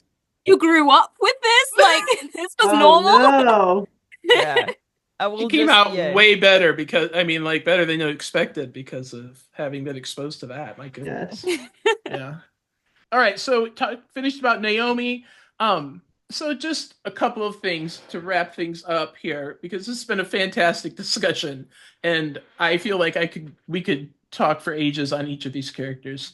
But there's a lasting impact these characters have had, and we've touched on it a little bit, and it's not only just in Trek, but I think on pop culture, maybe even on the women's movement at times, and, you know, opening women up to careers that maybe they didn't think were attainable when they were watching Trek in those eras.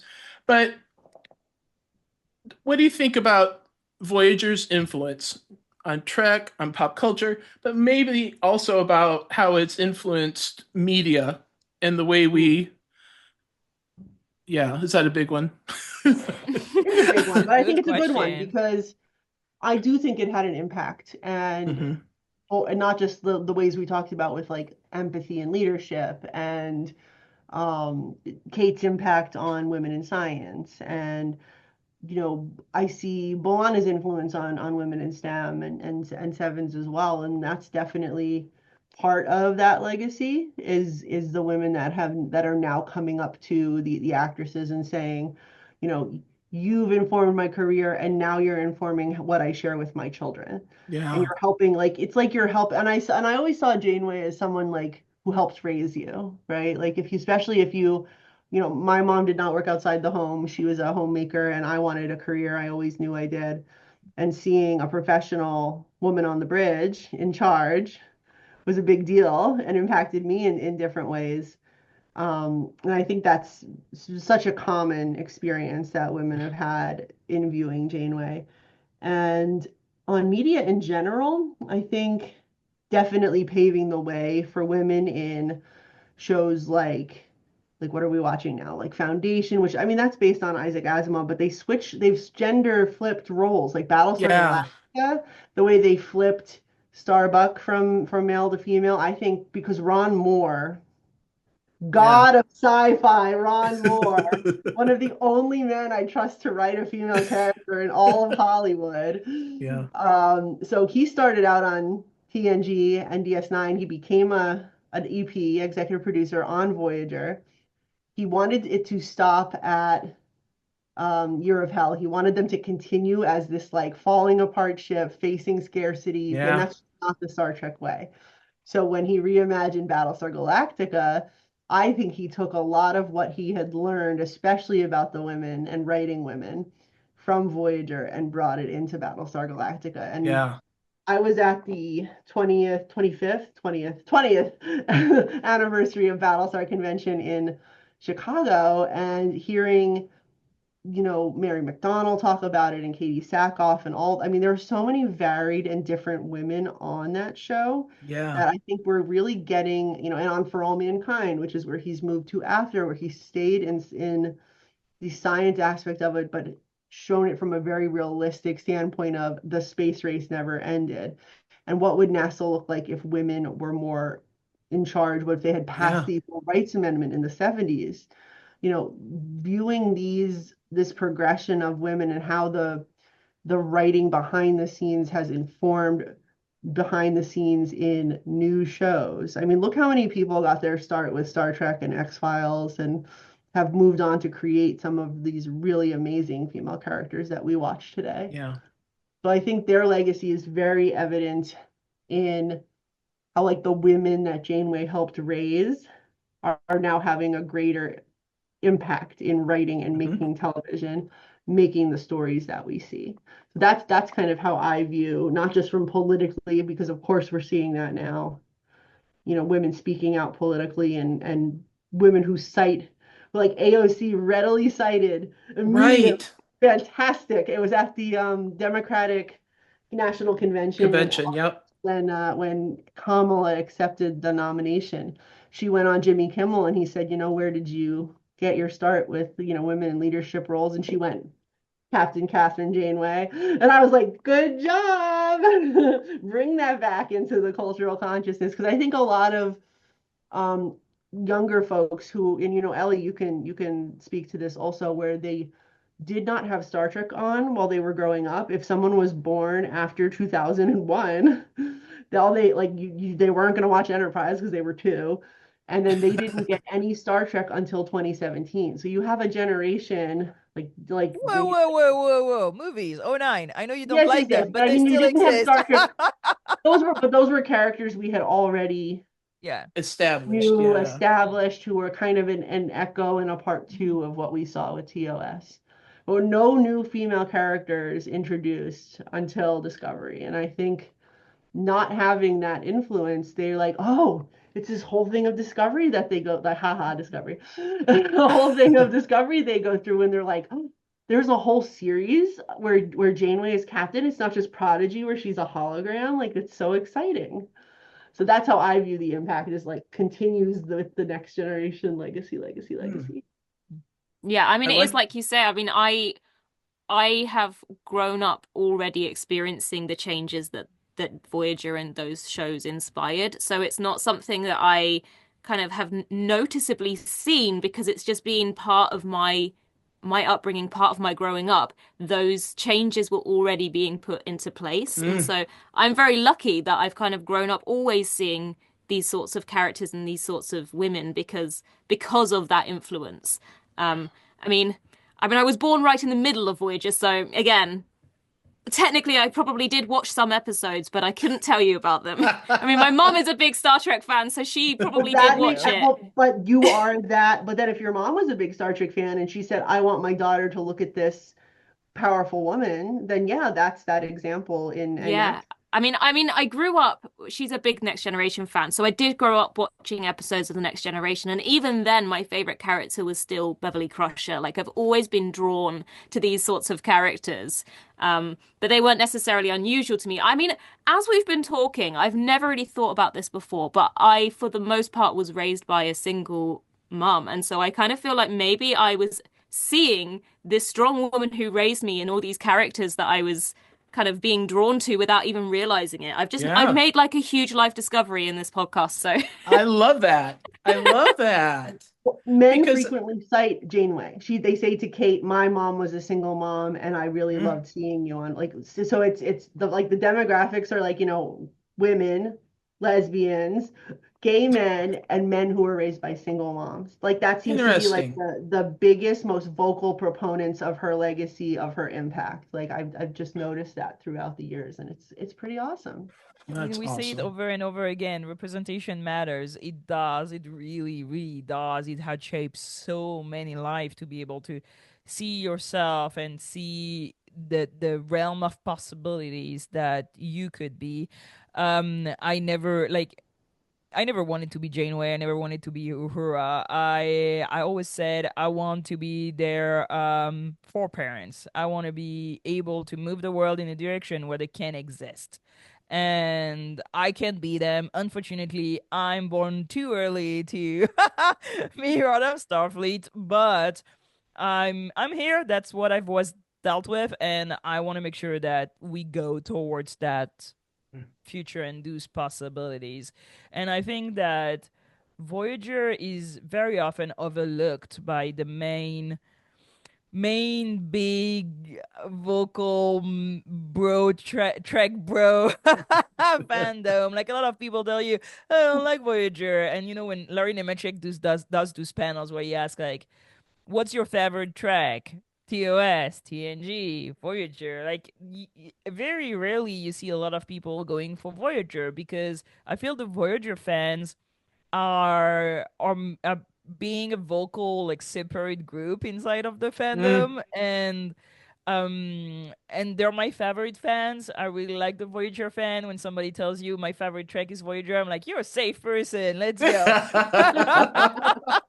And I mean, I won't lie, Voyager is my comfort track. It's when I don't know what to watch, I watch Voyager. I love Voyager. I can watch 10, 15, 20 episodes in a row, and I will be entertained. It's very rare that I stumble on an episode where I'm like, which is not true for all the all Definitely Trek. not true for next gen, where you're just Yeah, Right. definitely not true for that shit. Like they're just Yeah. like brilliant, and then you're like, oh, Yeah. and then it's brilliant again, and you're like, Yeah. A lot Um, of back and forth in that one. but Yeah. it's interesting because like with the 30th anniversary and the Voyager documentary coming out, it has given like a more space to the Voyager, like the sub the subcategory of Yeah. fan of the Voyager Yeah. fans, and like same I know for DS9, like it's also a subcategory of fans that are people that I always find fascinating because there are always people with so many layers and so many story to tell you. You find so many complex people being fan of Voyager because it's a complex show, and Mhm. it's also a show that you need to question who you are and what you're doing when you watch Voyager. And I really like that. So I think for me the biggest legacy of Voyager is maybe Prodigy, where we see it's Voyager Part 2, right? And Yeah. also It's seeing that Voyager shows up in Lower Decks, it shows up in Picard, it shows up in Prodigy for sure, and that it's a track that all the nowadays showrunners are really attached to.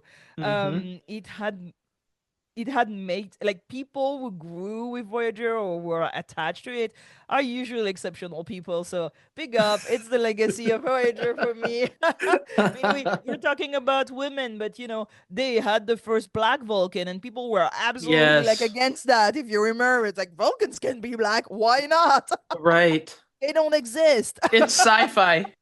Anything Yeah, can happen, right? but it's a show that has a lot of first, and it's also a show that was airing in parallel with DS9, and I feel it hmm was such a great era of Trek where they were really trying things, and we had to wait all the way to Discovery to have again Yeah. shows, and we're like, you know what, we're gonna challenge, what was Nana saying, Amy? We're gonna push the envelope. yes, pushing the envelope with curiosity, and we're gonna be curious. This is Yeah. Trek. Yeah. Always coming So from a place of I. You said I'm coming from a place of I know nothing. yeah, pushing the envelope. I feel like we had to wait for Discovery to have again a show that was like, hmm you know what? We're gonna have representation. We're gonna have storytelling that goes out of the usual Star Trek stuff. Did they blunder? Yes, but they tried. And I feel that it's important for us to not always have Daddy's Trek safe show. Yeah. But it's true. Strange New World is a very safe show. Is it good? Yeah. Is it very safe? It is very safe. And I feel that Prodigy is also pushing, and Lower hmm Decks was also pushing, and it's all thanks to Voyager and DS9, in my opinion, that we're really like, you know what, we're gonna continue pushing the Yeah. envelope and trying thing and going for representation and like shaking up the status quo a little bit. And they inspired incredible people. So hmm great No, track. absolutely. Yeah. Absolutely. I think it is telling that uh we're kind of seeing these new shows with Prodigy, with Picard, with even the references in Lower Decks, but these callbacks are heavy on Voyager. They're heavy on DS9, Mhm. and I think that's telling. I mean, I know Picard had the whole season 3, right? But Yeah. with all the callback to TNG, but I still think there was, Seven was still there, the presence, and her storyline continued. So I think that is a testament to. I mean, if we're going to celebrate 30 years of Voyager, I mean, its legacy is still continuing, and I think that's The brilliant. number of people responding to Kate or tweeting, posting, Instagramming at Kate whenever Janeway's name is mentioned, specifically it was in Picard. Whenever they would just a Seven would name drop her, or they all wanted it to be Janeway who showed up at the end to give her Yes, promotion. yes. It was it was like, and because Kate had specifically said, I don't want to say anything, I don't want to take any thunder away. This is like, a great moment for Jerry. I don't want to, be, and if Janeway were to come back, I want it to be the right story and not just a cameo. And I totally respect that, and I totally get it. We are inundated daily with people saying, where is Star Trek Janeway? We want it right now. I was just going to say, I just really want 2 shows to come out of Voyager, and I want one to be Janeway, and I want the other one to be 7 of 9. And I want them to each have their own storylines to continue on. But have you seen the art where they took the Princess Leia, the General Leia outfit? Yes. Yeah, I saw that. It's like a Kate's head on top, and she's got, the gray hair back, and that comes through, and someone will send it to me every now and then and be like, is this real? Not real. It's a fan not real. thing. But I love how much people want it to be real. I love that. Right. Yes. But also, it's a question, it's always a question of, do we have the right people to write this show right now? Yes. And I'm not certain Yes. Star Trek is there. I'm not certain they have the right showrunner for that. I'm not certain they have the right writers room for that. I'm not certain they have the right studio for that right now. No, it's true. For It real. is true. And I'm like, is it a show that would like help people right now? Yes. But is that a show that would be founded right now and pushed and greenlit? No. And I think that it's important to keep having Trek on TV and keep having things happening. And right now with the Academy, I'm really hopeful for great Trek coming up. We have Tony Newsom, who's going to showrun a Star Trek show, which is so exciting. And I am also hoping for more diversity in showrunners in Star Trek, and if shows like Star Trek Janeway or Star Trek 7 of 9 could happen with the right showrunners, with women showrunners, with women in the writers' room. A woman has to be the showrunner. Absolutely. I do not think they should do it with a male showrunner at all. But we only had one female showrunner so far, right? Let's say that loudly. No, it's loudly and clear. And I have said to Kate, if you do a new one, and like this is not new info. This is not, we're gonna do it. Don't anybody think that.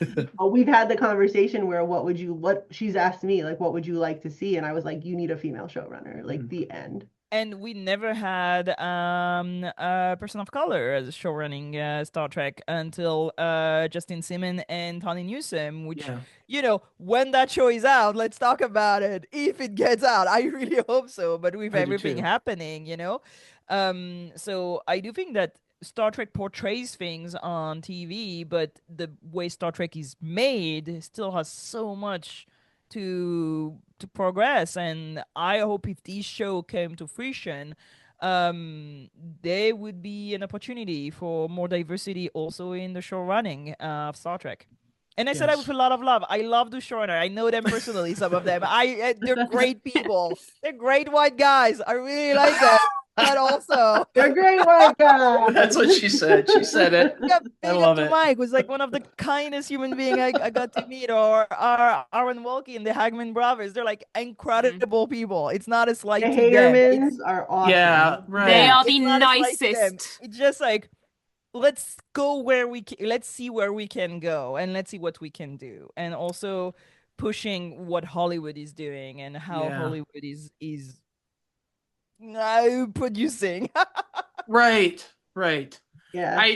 I think obviously, like, I was very inspired by Nana's Visitor's book, the Women of Trek, the Open a Channel. I just good. I know. I literally my microphone is sitting on top of it.